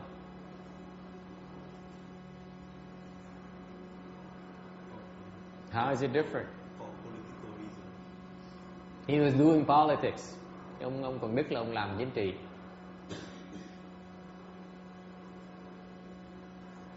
Okay. So he lit himself so that Vietnamese monk Quảng Đức, or expensive virtues. Same name, by the way, as what my master Mạng Giáp, my Vietnamese master named me as well. Same name. He says, very famous monk, so I want you to be just as famous as this guy. I said, no thanks. Hồi ông Mạng Giáp, ông gọi tôi là Quảng Đức đó, ông nhận từ xóa cái tên cái quả của tôi, dòng quả của tôi, cái dòng máu quả của tôi, ông chặt quá, ông kéo qua làm Quảng, thì ông đặt tôi là Quảng Đức. Ông muốn cái ngài Quảng Đức người có đức độ mà có cao thăng. Trong tâm tôi nghe tôi thích. Tôi chê. So when he named me that, I was not happy with that. I said, no, I don't want to be this kind of monk. Why not? He's doing politics. Thầy chùa đi làm chính trị làm cái gì? Có đạo đức gì ở trong? What's so virtuous about a monk doing politics? Not for me. Tôi chê mấy người.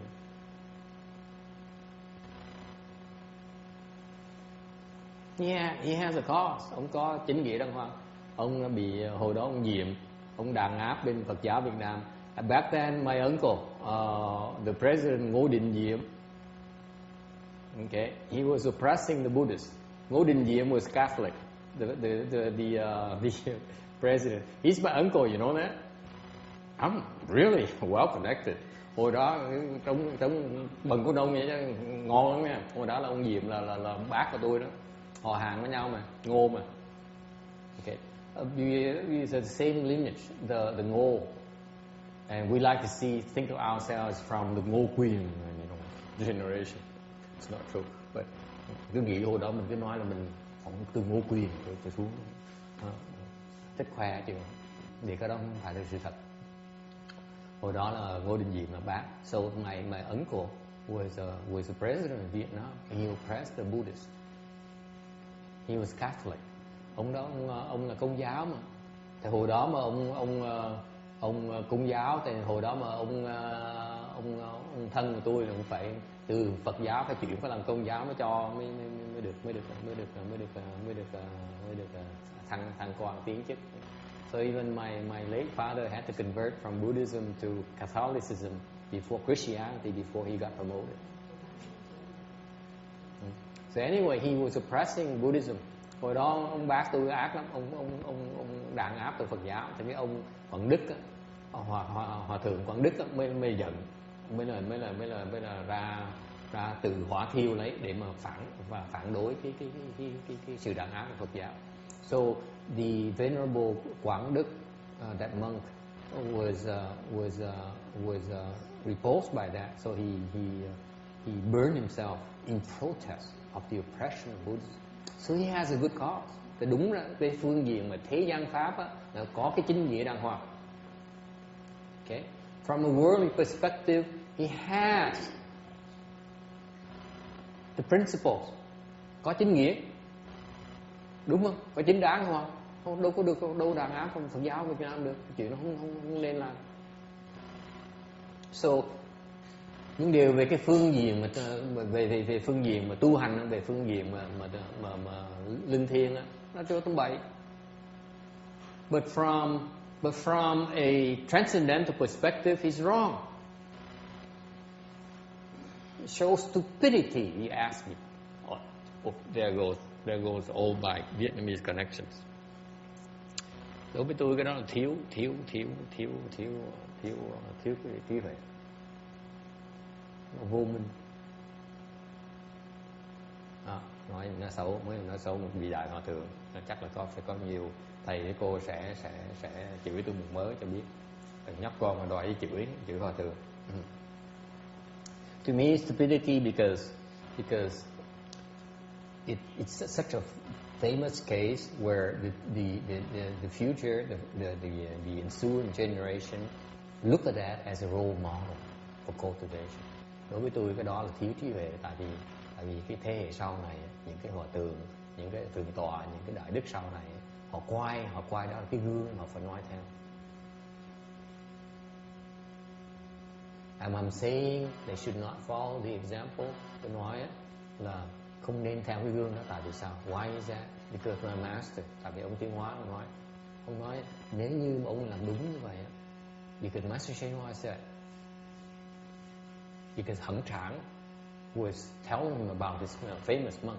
Tại ông Trường nhắc ông Tiến Hóa, ông Trường kể là cái miệng Tiến Hóa, miệng ông Trường nói là ông khoe, nó là tôi khoe với ông Tiến Hóa là bên Việt Nam, bên Phật giáo Việt Nam có nhiều cái tăng rất là đạo cao tăng, đạo cao mà đức trọng.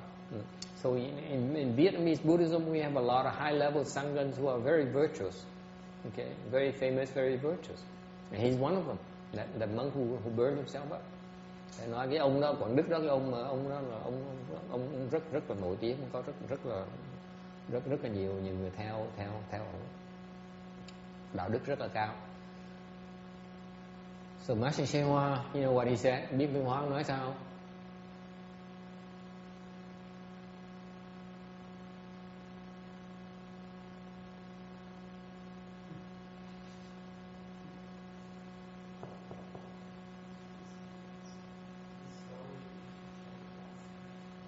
You know about the answer already? Okay. Ông nghe kể một lần này, bây giờ không nhớ rồi. If you heard it already, how come you don't remember? This is a very important story. It's my namesake. Tôi nói tôi mắng ông Trận, trời đất ơi, cái chuyện mà thầy giảng lần rồi mà sao không nhớ? Tại cái ông này cùng tên với tôi mà. Cái chuyện nó quan trọng lắm. Master Shen Hoa said, if he were virtuous, how come he fell into the animal realm? Viên Hoa nói, nếu thực sự ông này mà đạo cao, mà đức trọng như vậy, tại sao ông đọa vào cái dòng ác thú?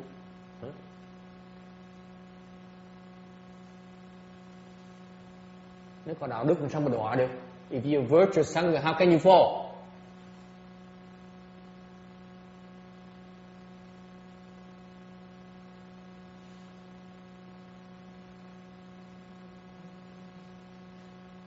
Bởi to me, I'm not only echoing Master Shungwa is thinking, but I feel that this guy set a horrible example for the future generation. Mấy ông này làm bậy, thành ngay ông thầy tôi, ông Mạng Giác cũng đi làm chuyện chính trị, chuyện tôi không đồng ý. Even though ông Vietnamese teacher, he's so involved in politics, I disagree with that. I say, you don't have time for that. Business is not a monk's business. Chuyện người tu hành không phải chuyện chính trị, không nên làm cái chuyện đó. Làm bậy, phá cái Phật giáo. You're destroying Buddhism. You engage in those things. It's a worldly dharma. Chính trị là chuyện pháp thế gian. Mình là pháp xuất thế gian. We cultivating the world transcendenting dharma, not the worldly dharma. Vẫn chưa hiểu. Lack of wisdom. Nếu hiểu đâu có đi theo mấy cái tụi pháp thế gian là pháp làm cái gì? If he had wisdom at all, he would not have pursued the worldly dharmas. I rest my case. Có gì hay ho đó? Cái đó mấy tên nó là xóa trong cái lịch sử Phật giáo Việt Nam còn có lợi hơn. If I had a choice, I would say erase his name from the Vietnamese Buddhism because it's not a good example. Không có gì đẹp ở trong đấy. Luckily, I'm a small-time monk, so no one pays attention whatever I say. May mình còn ắt con, thành nói gì nói, không ai để ý đâu.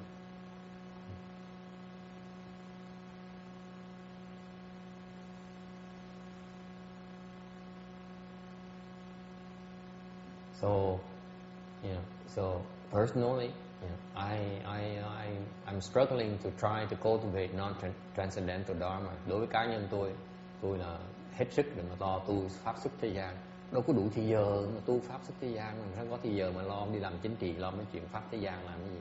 I don't have enough time to cultivate the transcendental dharma. How can I have time to cultivate worldly dharma? No interest.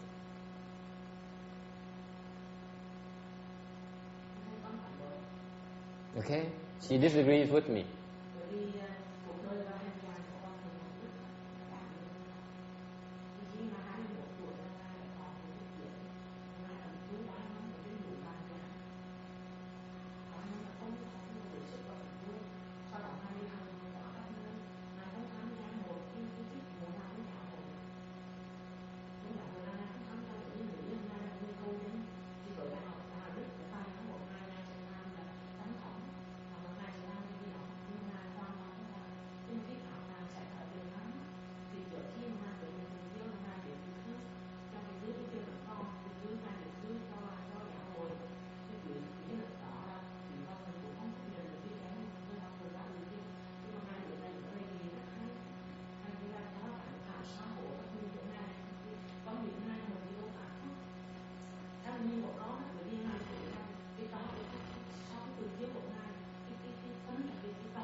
She says that she disagrees with me.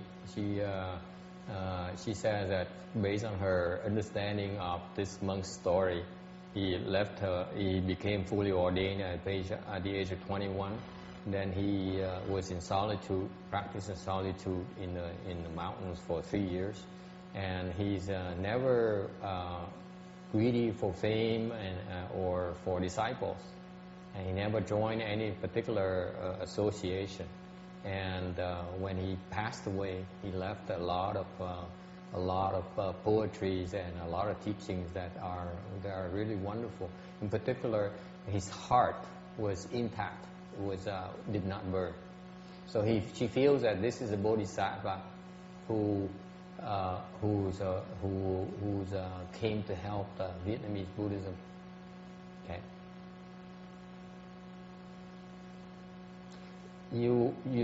She's certainly entitled to her own opinion. Sư cô nói sư cô có quyền không đồng ý nhé. Mọi người có cái quan điểm khác nhau. Okay.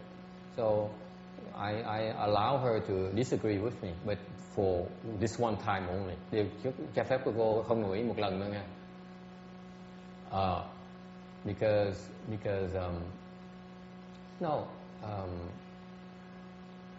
it's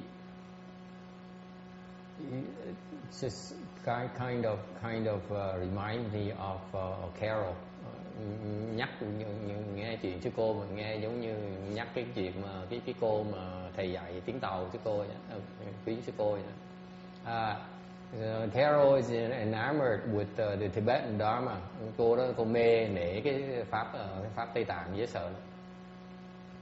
And so when I had some negative comments about that particular branch of Tibetan Buddhism, lúc mà tôi kể cái chuyện mà cái phần mà Tây Tạng, một cái phái Tây Tạng mà tôi không thích nữa, thì cái cô này cô rất là khó xử. She became very upset, I guess. Okay.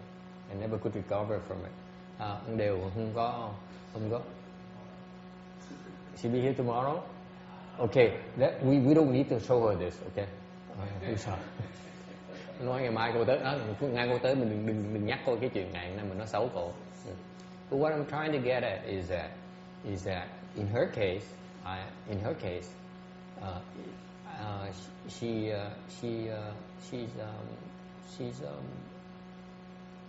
she's way too opinionated. Cái trường hợp cô này hơi ngoan cố một tí, because tại sao ngoan cố? Because her kung fu level is way too low. She cannot be a good judge of the level of her Tibetan friends. Tại vì cái trình độ cô còn thấp quá này, không sao mình nhìn thấy được cái trình độ những người mà Tây Tạng mà cô phục được. Okay. Personally, I met a lot of Tibetans and I tell you, I'm not impressed. Tôi cá nhân tôi gặp nhiều người Tây Tạng, tôi chưa gặp người nào tôi nể, thẳng cái việc luôn.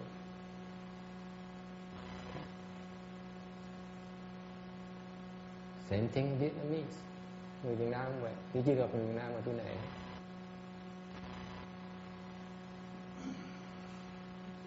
So do not tell me that. So I have to respectfully disagree with the Bhikshuni's comment that this is Bodhisattva. And tôi xin phép một cách cung kính mà nói cho sư cô biết rằng người này không phải Bồ Tát. Thẳng như luôn. Cái ông Quảng Đức không phải là Bồ Tát. Đừng nói chuyện Bồ Tát với tôi. Bằng cớ cô là có gì mà cô dám nói ông này là Bồ Tát. When I say, what proof does he have that this guy is a Bodhisattva? I'm telling you, this guy is not a Bodhisattva.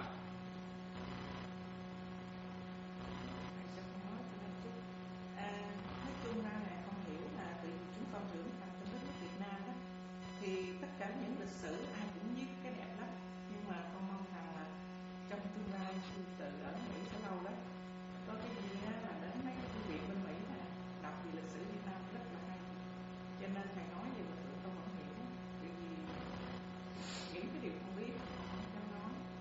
Nhưng mà sư từ phản ảnh á, là tại vì sư từ đang nhìn với cái góc độ lịch sử Việt Nam ghi lại nào cũng tốt đẹp, nhưng mà thật sự bên Mỹ này những thư viện sách Việt Nam rất là hay, còn lại Việt Nam bây giờ có sự thật đó. Đọc gì cũng Hòa thượng Quang Đức có đọc rồi, như là thầy nói là đúng. Mình người xuất gia không có quyền tự giết mình. Không phải đó là hành động của người Bồ Tát. Không có cái pháp nào mà tự giết mình hết. Chặt tay là cùng, chặt tay tổ đâu chặt đó. Đâu tổ đâu có tự giết mình đâu. Không làm bậy gì đâu. Có thiếu trí huệ.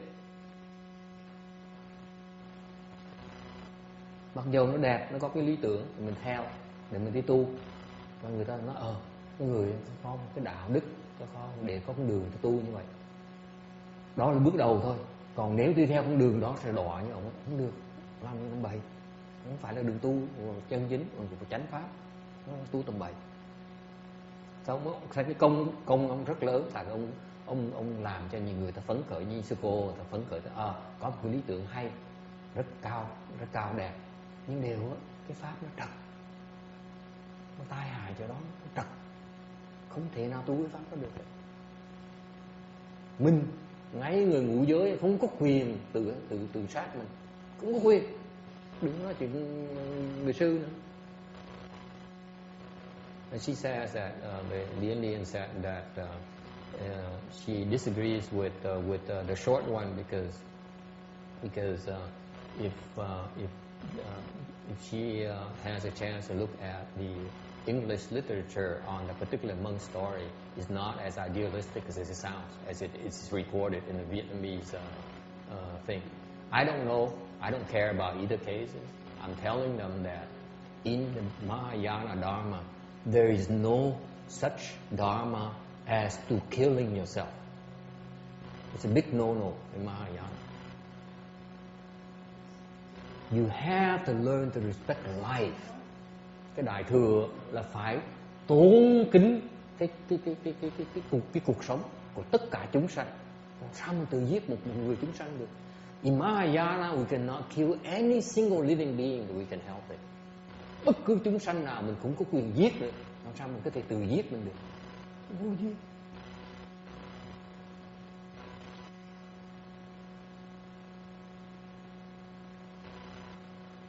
Yes. Well, about people killing themselves for a cause. Yeah. This is a very attractive idea to some people. Always people are willing to die for a cause. Of course. It looks noble. Uh-huh.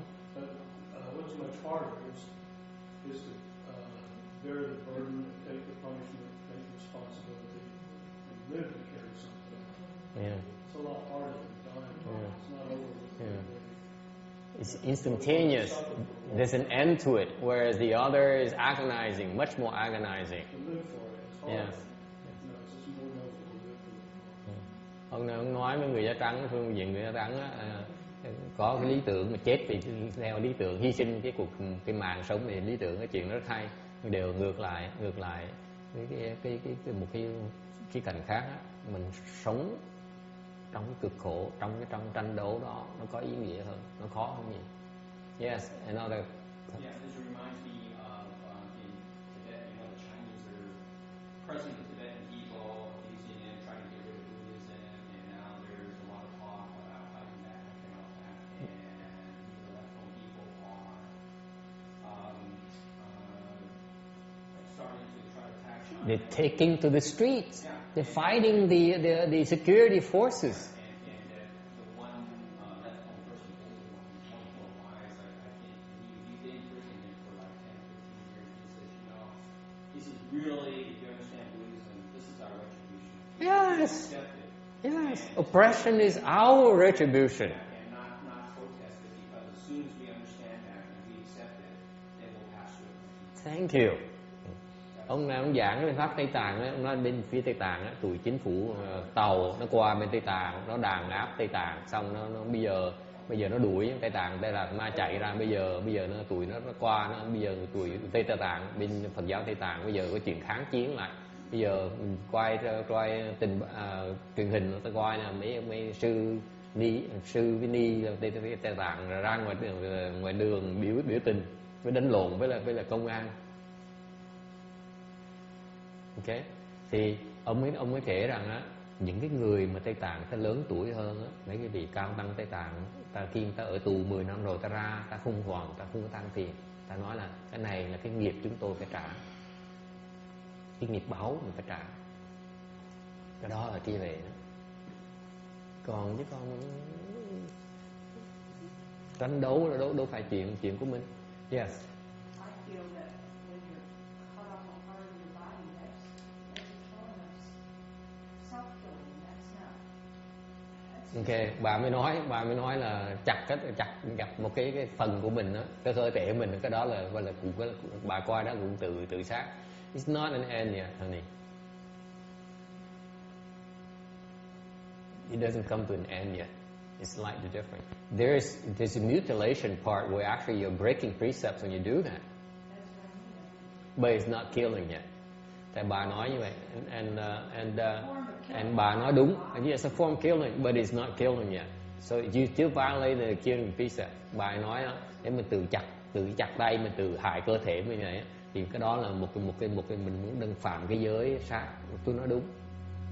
Nhưng chưa phải là sát, phạm giới nhẹ. So it's a lighter form of infraction, not the unrepentable part. Vẫn chưa phải là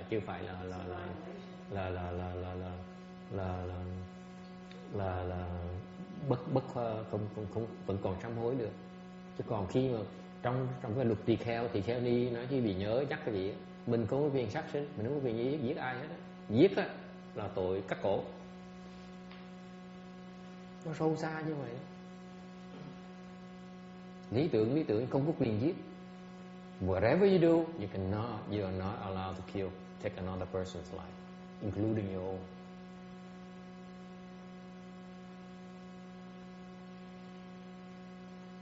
Okay? When I talk like this, the Vietnamese communist government say, "Oh, good boy." Mà nói như vậy là chính phủ Việt Nam mấy chính phủ mà cộng sản đúng, nhắc con mày nói đúng. Còn mấy and then the capitalist Vietnamese, còn mấy người mà kháng chiến Việt Nam đó, hoặc là mấy người mà tư bản Việt Nam thì chửi thầy nói tầm bậy tầm bạ, mình đứng ở giữa mình cũng chịu thôi. So what is it to me? Absolutely no benefit whatsoever either way. Chả có lợi hết. Tí nào chả có lợi hết. I don't care to get close to the communist government, nor do I care to get close to the capitalist group or the fighting, those freedom fighters. Tôi cũng không có mong cầu là được chính phủ Việt Nam rào đón, hoan nghênh, mà cũng không có cầu là bên kháng chiến hoặc là bên tự do Việt Nam để mà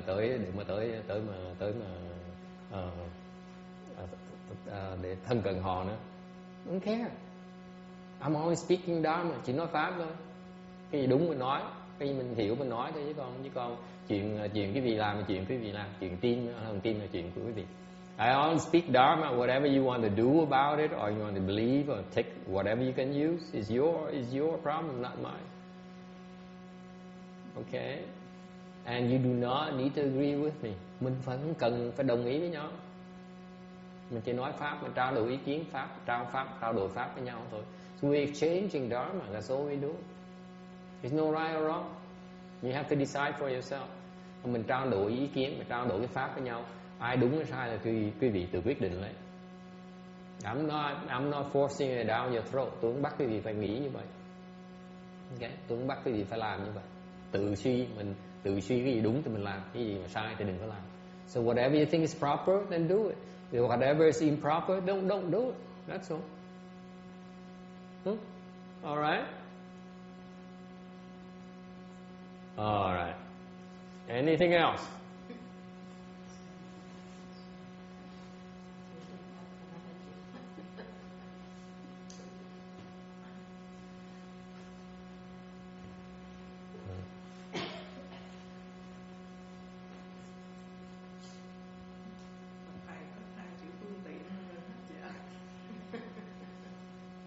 Well, we just pick up expedient today, and we're almost out of time.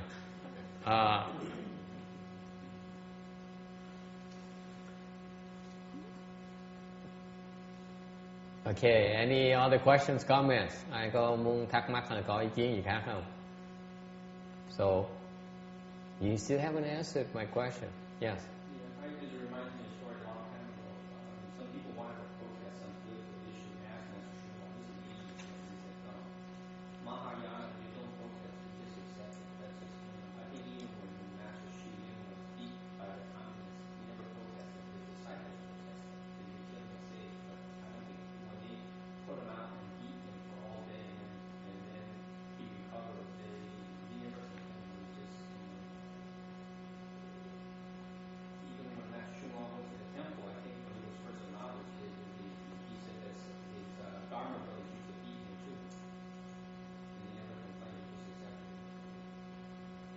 Hôm nay ông nói là về phương diện tiến hóa kể ông thầy ông á, là có người hỏi là người ta ngược đãi mình làm sao bây giờ? Thì ông tiến hóa ông nói là người ta ngược đãi mình có lầm lơ, mình hoàn toàn mình không có kháng cự. Bên Đại Thừa ông không có tránh. This is he's living the dharma of no fighting. No fighting, we don't fight. Không có tranh, hoàn toàn không có tranh. I think right there, that's virtue and wisdom. Ông nói cái đó là cái trí huệ đó, với cái đạo đức đó. Chẳng hạn như ông nói thêm là ngài Hư Vân chẳng hạn, lúc mà tổ Hư Vân đó, là khi mà ông bị tụi cộng sản cái tàu nó tra tấn đánh ông hoàn toàn ông không có than phiền. Đệ tử ông ấy thì điên lên, sốt ruột, than phiền khóc lóc, có ông hoàn toàn ông than một tiếng.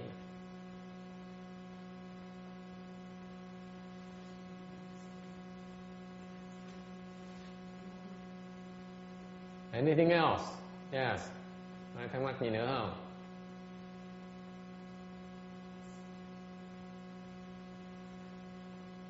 And I apologize. Sẵn đây có cơ hội đây tôi phải xin lỗi với những người Phật tử Việt Nam. Nhiều khi nói ngài Quảng Đức đó, một cái thần tượng cho rất nhiều người Phật tử Việt Nam bên xuất gia cũng giống như người tại gia vậy. Nên tôi đụng chạm quý vị, tôi xin lỗi. So I want to apologize to those who idolize Venerable Quảng Đức. He's a really idol for a lot of monks and nuns and a lot of Vietnamese lay people as well. And I want to officially apologize to them. Thì tôi xin lỗi quý vị đã đụng chạm quý vị. Okay. And I'm sorry I offended you. Okay. But it's just one small time monk's opinion. Cái này chỉ là ý kiến một người tăng nhỏ xíu thôi. Thành mong quý vị tha thứ. So I ask for forgiveness. Okay. Sometimes I find myself speaking about things that are absolutely of no benefit to me. Nhiều khi mình biết mình đụng vào những cái vấn đề, đụng vào những cái vấn đề mà hoàn toàn chả có lợi gì hết, thấy tôi hại không? Vấn đề mình phải nói.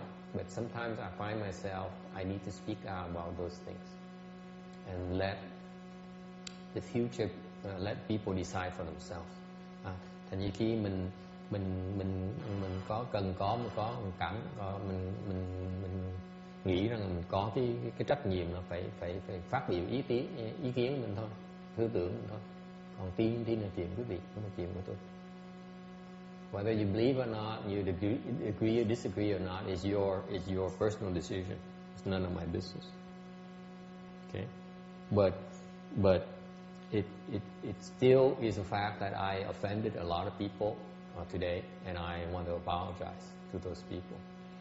Tin không quan trọng, nhưng đều cái hoàn cảnh vẫn là tôi đã đụng chạm, xúc phạm với một số Phật tử rất lớn người Việt Nam. Tôi xin lỗi những cái vị đó. Okay.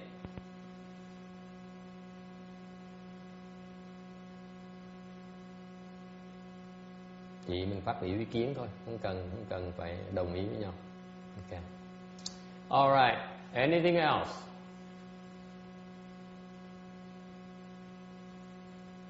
Okay. We have a few more minutes. Còn có vài phút nữa. Let me finish this slide nè. Vậy mà nói cho xong cái tấm này.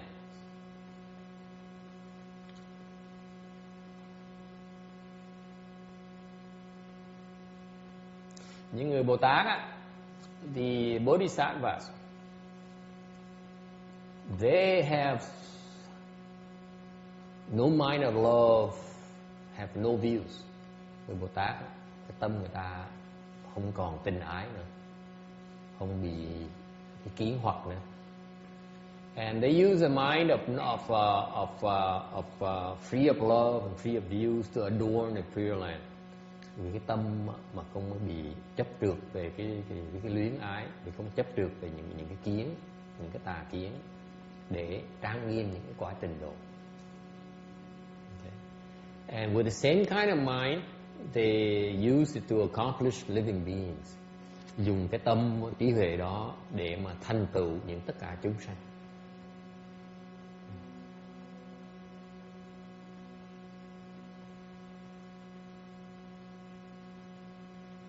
And they are constantly aware of emptiness.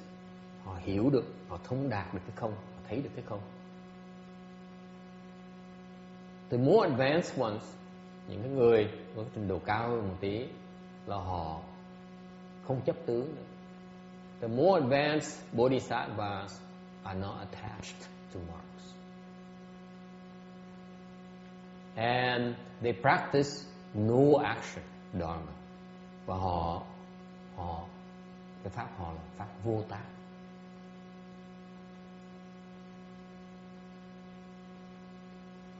Okay. By the way, Randy, the no fighting is one form of no action dharma.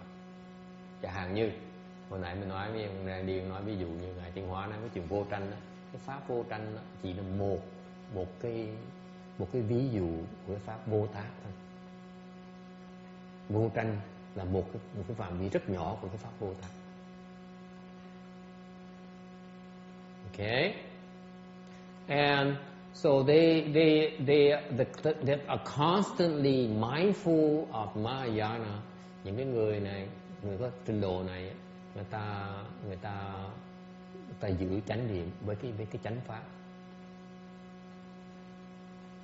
Okay, and they are constantly self-monitoring themselves and learn to adjust themselves, correct themselves, correct the mistakes.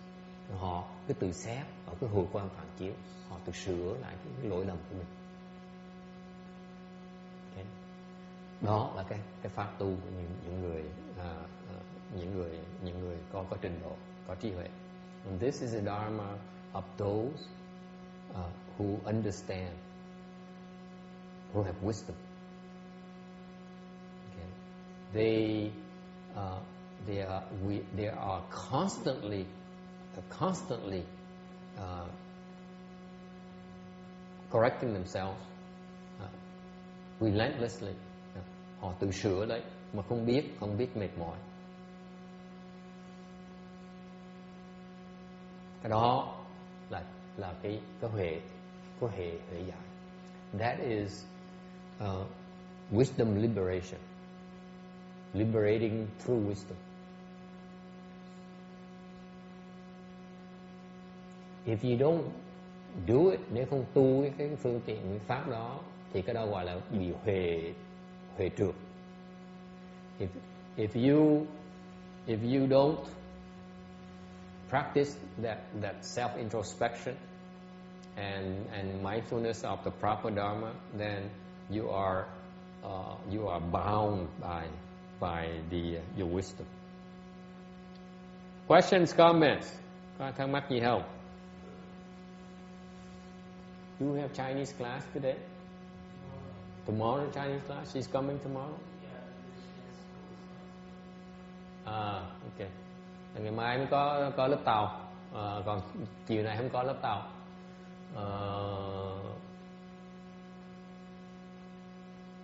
I'm done with one slide today. Ngày hôm nay nói được một cái tấm rồi, mình có thể tiếp tục nói, hoặc là mình có thể nghỉ để mình nghỉ xa hơi, để ngày mai mình tu tiếp. So we can take a break now, or end it here and transfer to the rebirth group. There's some rebirth people here we need to help. Có một cái hai cái người đang cần giúp đỡ. Why don't we do transference, rebirth transference, and I will explain more about the rebirth thing tomorrow. Mình hướng công đức cho những cái người này đi, giúp họ một tí. Xong ngày mai tôi giảng thêm về cái phần cái pháp này. I elaborate more next tomorrow. Is that okay? Yes. Yeah. Yeah. Question here. Cái huệ, con thấy cái huệ giải thì con hiểu rồi, mà sao có huệ, trí huệ rồi mà cũng còn bị ràng buộc. Cái huệ vượt á, con nghĩ trí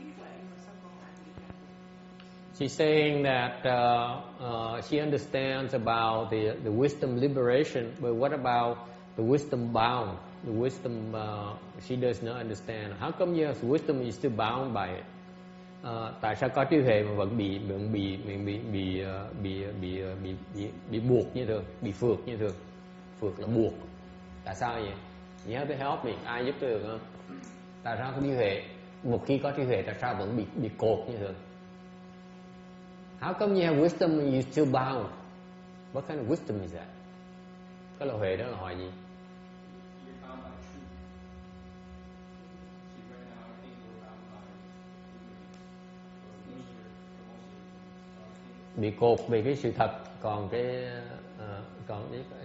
hiện bây giờ trước khi mình có trí huệ mình bị cột vì cái sự vô minh của mình.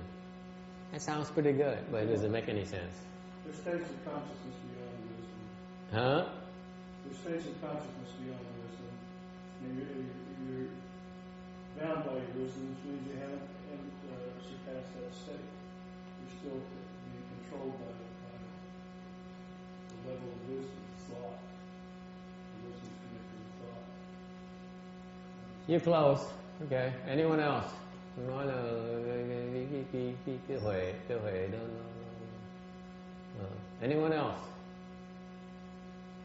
Tại sao huệ phượt nghĩa là sao? Tại sao có huệ mà còn bị phượt nữa?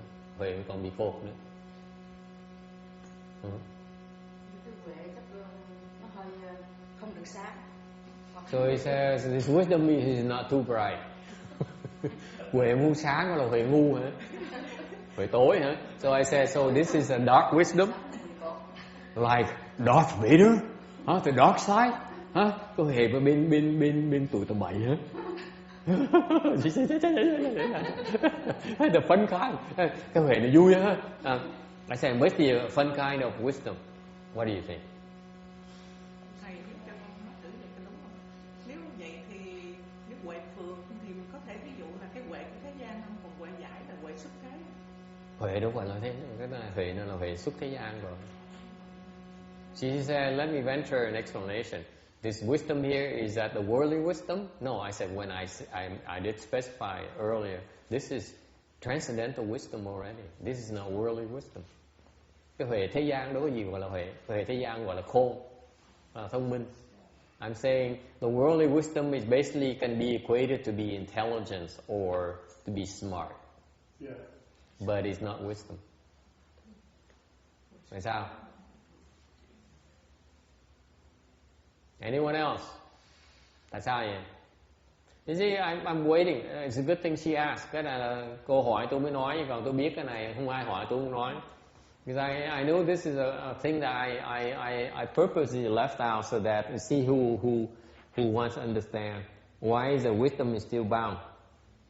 Tại vì tôi biết như sẽ có huệ vẫn bị cột như thường, đâu gọi là cái huệ được, đúng không? Right? Nếu mà bị cột đâu phải là huệ, hoặc là tối mới đâu phải là huệ.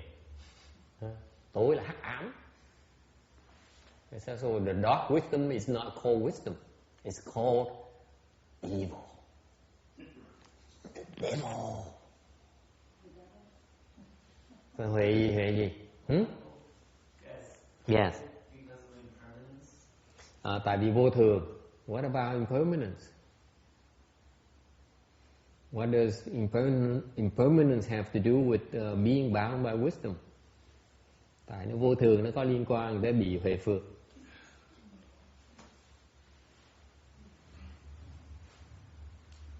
You have to be very careful about these things. Cái này cái phần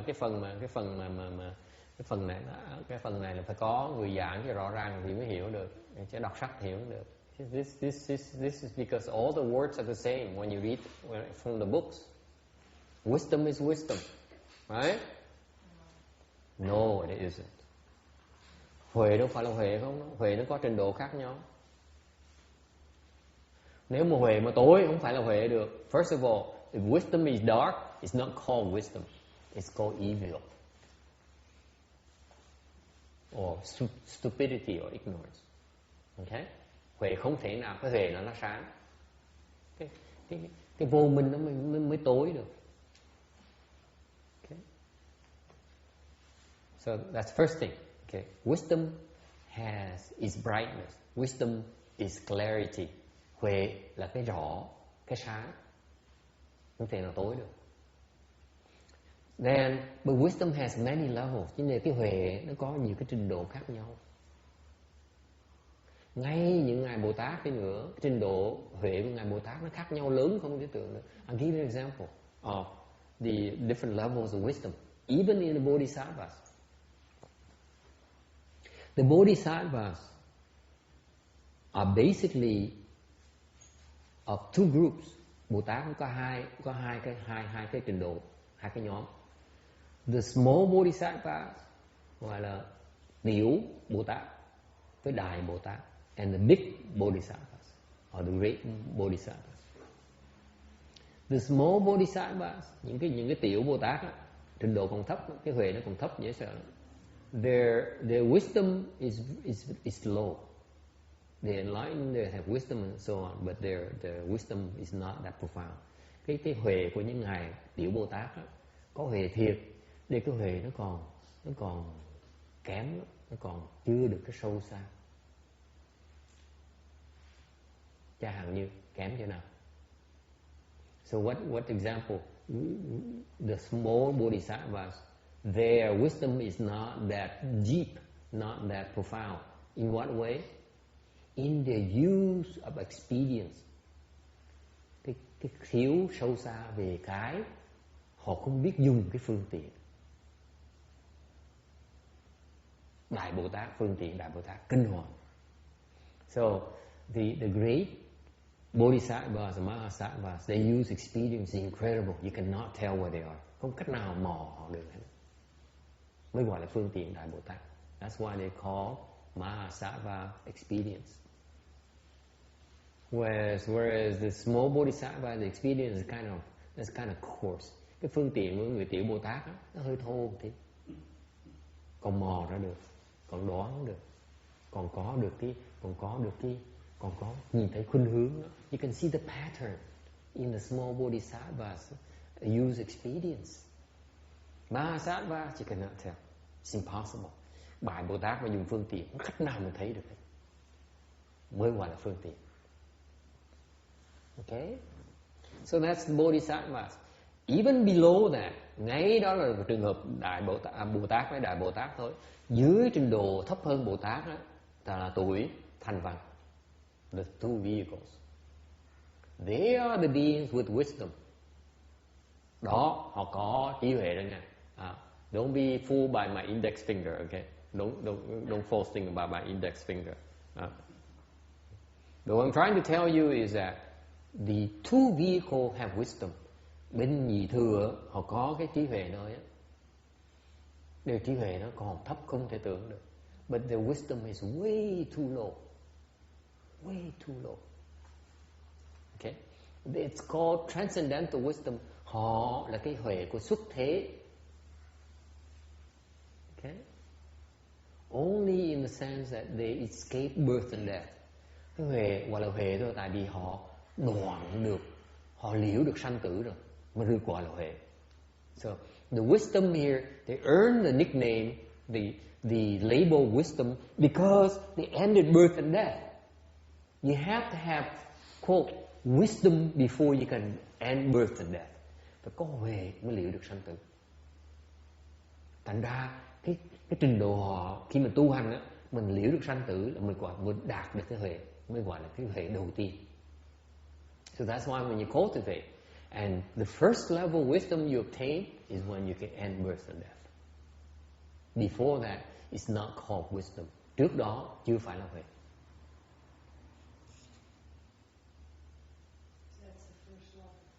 That's the first level of wisdom. Whatever is called wisdom, transcendental wisdom. Cái huệ xuất thế là cái huệ đầu tiên đó, là phải tứ quả là hán mới gọi là huệ. Thành những cái người này á, so what happened is the fourth stage arhat, they have ended, put an end to birth and death. Therefore, they earned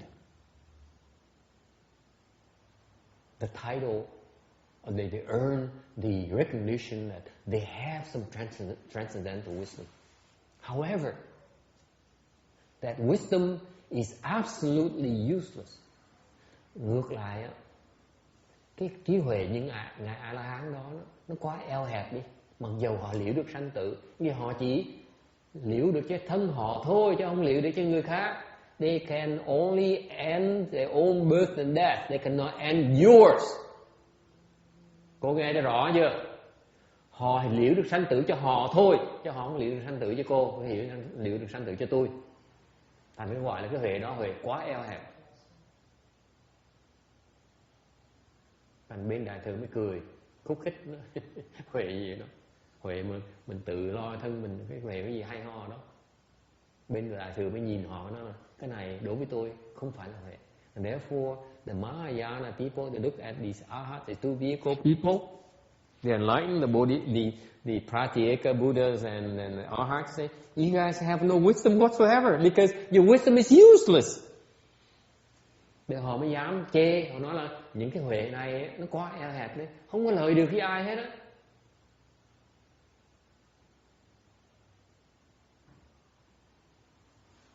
Đó, cái kẹt của mình Đại Thừa với Tiểu Thừa với nhau vậy đó. So this is where the conflict is between Mahayana and Hinayana. Tiểu Thừa, the Hinayana people say, we adhere very strictly to our precepts. Tiểu Thừa nói, bên quý vị Đại Thừa cồ quạng quá đấy, tu không giữ giới, quá cồ quạng đấy. Tụi tu Phật dạy là phải giữ giới, giới là căn bản của giới định huệ mà. So Hinayana says, the Buddha taught very clearly, he said, you have to start with precepts, then you build samadhi, then you open your wisdom. You guys, Mahayana, you're too lax in your precepts. You cannot possibly unfold your wisdom. Tiểu Thừa mới nói là quý vị bên Đại Thừa là tu giới quá cùa quạng đấy, mà cái giới cùa quạng không thể nào mở ra định, cũng thể nào mở ra huệ được.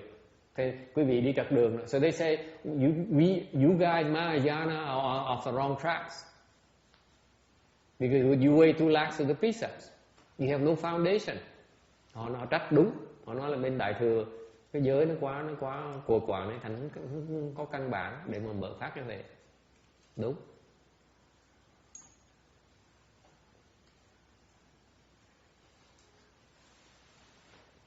Then Mahayana ngược lại Đại Thừa thì không dám nói nhiều quá. Bên Mahayana we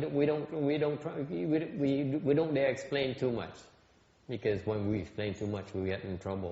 Tại vì Đại Thừa mà nếu như họ có trí huệ, không phải như tôi đâu, nói nhiều quá nói tầm bậy người ta chửi mình. So unlike me, when I open my mouth and get into all kinds of trouble with both sides, okay, and no place to stand. It's lack of wisdom right there. Okay. Thành ra đối với cá nhân tôi như vậy là thiếu huệ rõ ràng. Đừng có nên bất chước. Mình nhất mình có chỗ đứng, hoặc là mình phía bên trái hoặc phía bên phải có chỗ mà đứng, tại sao mình đứng chỗ mình có ai chỗ đứng tội gì mà dại dột như vậy. So you shouldn't be like me where at least you have a group where you belong to, where you safe, okay? Whereas you have no room to stand on. That's lack of wisdom, lack of clarity, right? So, but Mahayana, they said, you know, you guys are way too attached to marks. Bên Đại Thừa nói bên Tiểu Thừa cũng được, tại vì tụi Tiểu Thừa nó chấp tướng quá đi, nói nó không hiểu. Mà chặt ngón tay nó cũng được nữa. So we can't even cut off the index fingers either. They're not our disciples. Đâu phải học trò mình đâu. Học trò mình nó còn chưa chịu chặt ngón tay, sao mà nó không phải học trò mình, sao mà chặt ngón tay nó được. So they're not even our own disciples. Our own disciples are not willing to give up an index finger unless we guarantee that they get enlightened. Think about it. So, you know, there's a Mahayana. You guys are too dense. Bên Đại Thừa nhìn Tiểu Thừa nó bị chậm quá, bị hơi đặc một tí. Giảng vô ích. Thôi tu tiếp đi, làm phước đi. So go and plan your blessing. Chừng nào đủ phước cái giảng sẽ hiểu. When you have enough blessing, then you understand. And that's a conflict between Mahayana and Hinayana. Cái Đại Thừa với Tiểu Thừa nó cái xung đột nhau chừng đó thôi. Bên nói là tôi là quý vị vô quản với giới, bên là nói quý vị không hiểu gì về giới hết. So one side, Hinayana said, you guys are too lax with precepts. Mahayana look back at them and say, you don't understand precepts. Không hiểu giới nha. Đừng có tưởng hiểu giới. Mahayana look at Hinayana, you guys do not understand precepts. Not at all. Không hiểu gì hết á. Tại sao vậy? What proof do I have? Tôi có bằng cớ ở chỗ nào? Có quyền hỏi. Bằng cớ chỗ nào?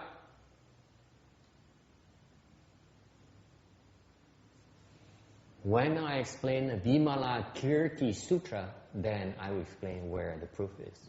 Chừng nào tôi giảng kinh Duy Ma Cật á, tôi phải giảng cái gì cho chứ dẫn chứng cho quý vị thấy. Trong kinh có hết.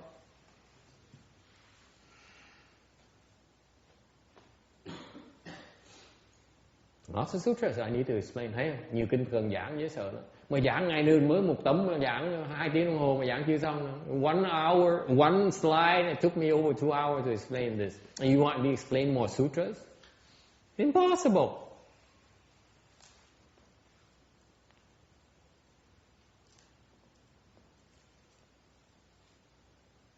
Có bằng cớ hết. Đại thừa kinh hoàng dễ sợ. Có hết, nó rõ, nó tẹt hết. Nên chỉ thừa không hiểu, nguyên thị không hiểu. Hinayana, they don't understand yet. They think they know, but it's wisdom bound. Cái nhị thừa là bị huệ phước, nó không biết. Cái tai hại của huệ phước á là bị cột lại mà không biết, cái tưởng mình có huệ. Tai hại không thể tưởng được. Bởi cái tấm, ý nghĩa cái tấm là vậy đó. The Hinayana, they know they have wisdom, but they don't realize they're bound by their own wisdom. That is tremendously critical,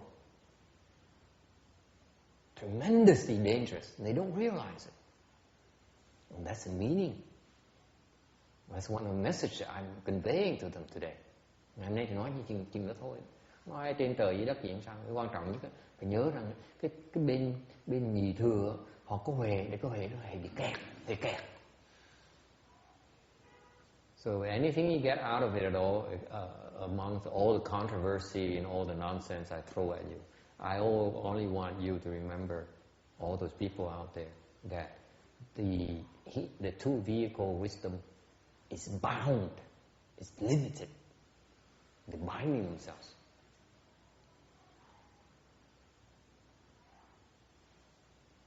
Nói làm gì? Nói để biết mà kiếm cách tự giải thoát lại. Why do I say that? I say it because so that they know about it, and one day when they wake up to that, they find a way to liberate themselves, find an escape route, kiếm cách một cái giải thoát. Đâu để bị kẹt. Tu mà để bị kẹt, tu làm gì? You cultivate, you know you're going down the road where you're going to get stuck.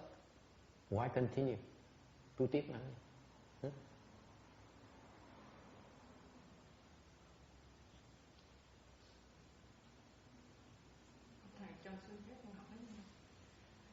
Theo như con học trong giáo lý và lịch sử, thì khi Đức Phật còn tại thế 49 năm Ngài truyền pháp đó, thì con nghĩ là Ngài chỉ dùng đại thừa để độ cho tất cả chúng sanh để được giác ngộ giải thoát, chứ đâu có tiểu thừa. Mà sau đó Ngài niết bàn trong 3 tháng thì có sự tranh chấp dữ lắm, cho nên chia làm 2 nhóm. Một bên gọi là thượng tọa bộ, bên đại chúng bộ. Từ đó có sự truyền thừa chia ra làm gọi là đại thừa và tiểu thừa.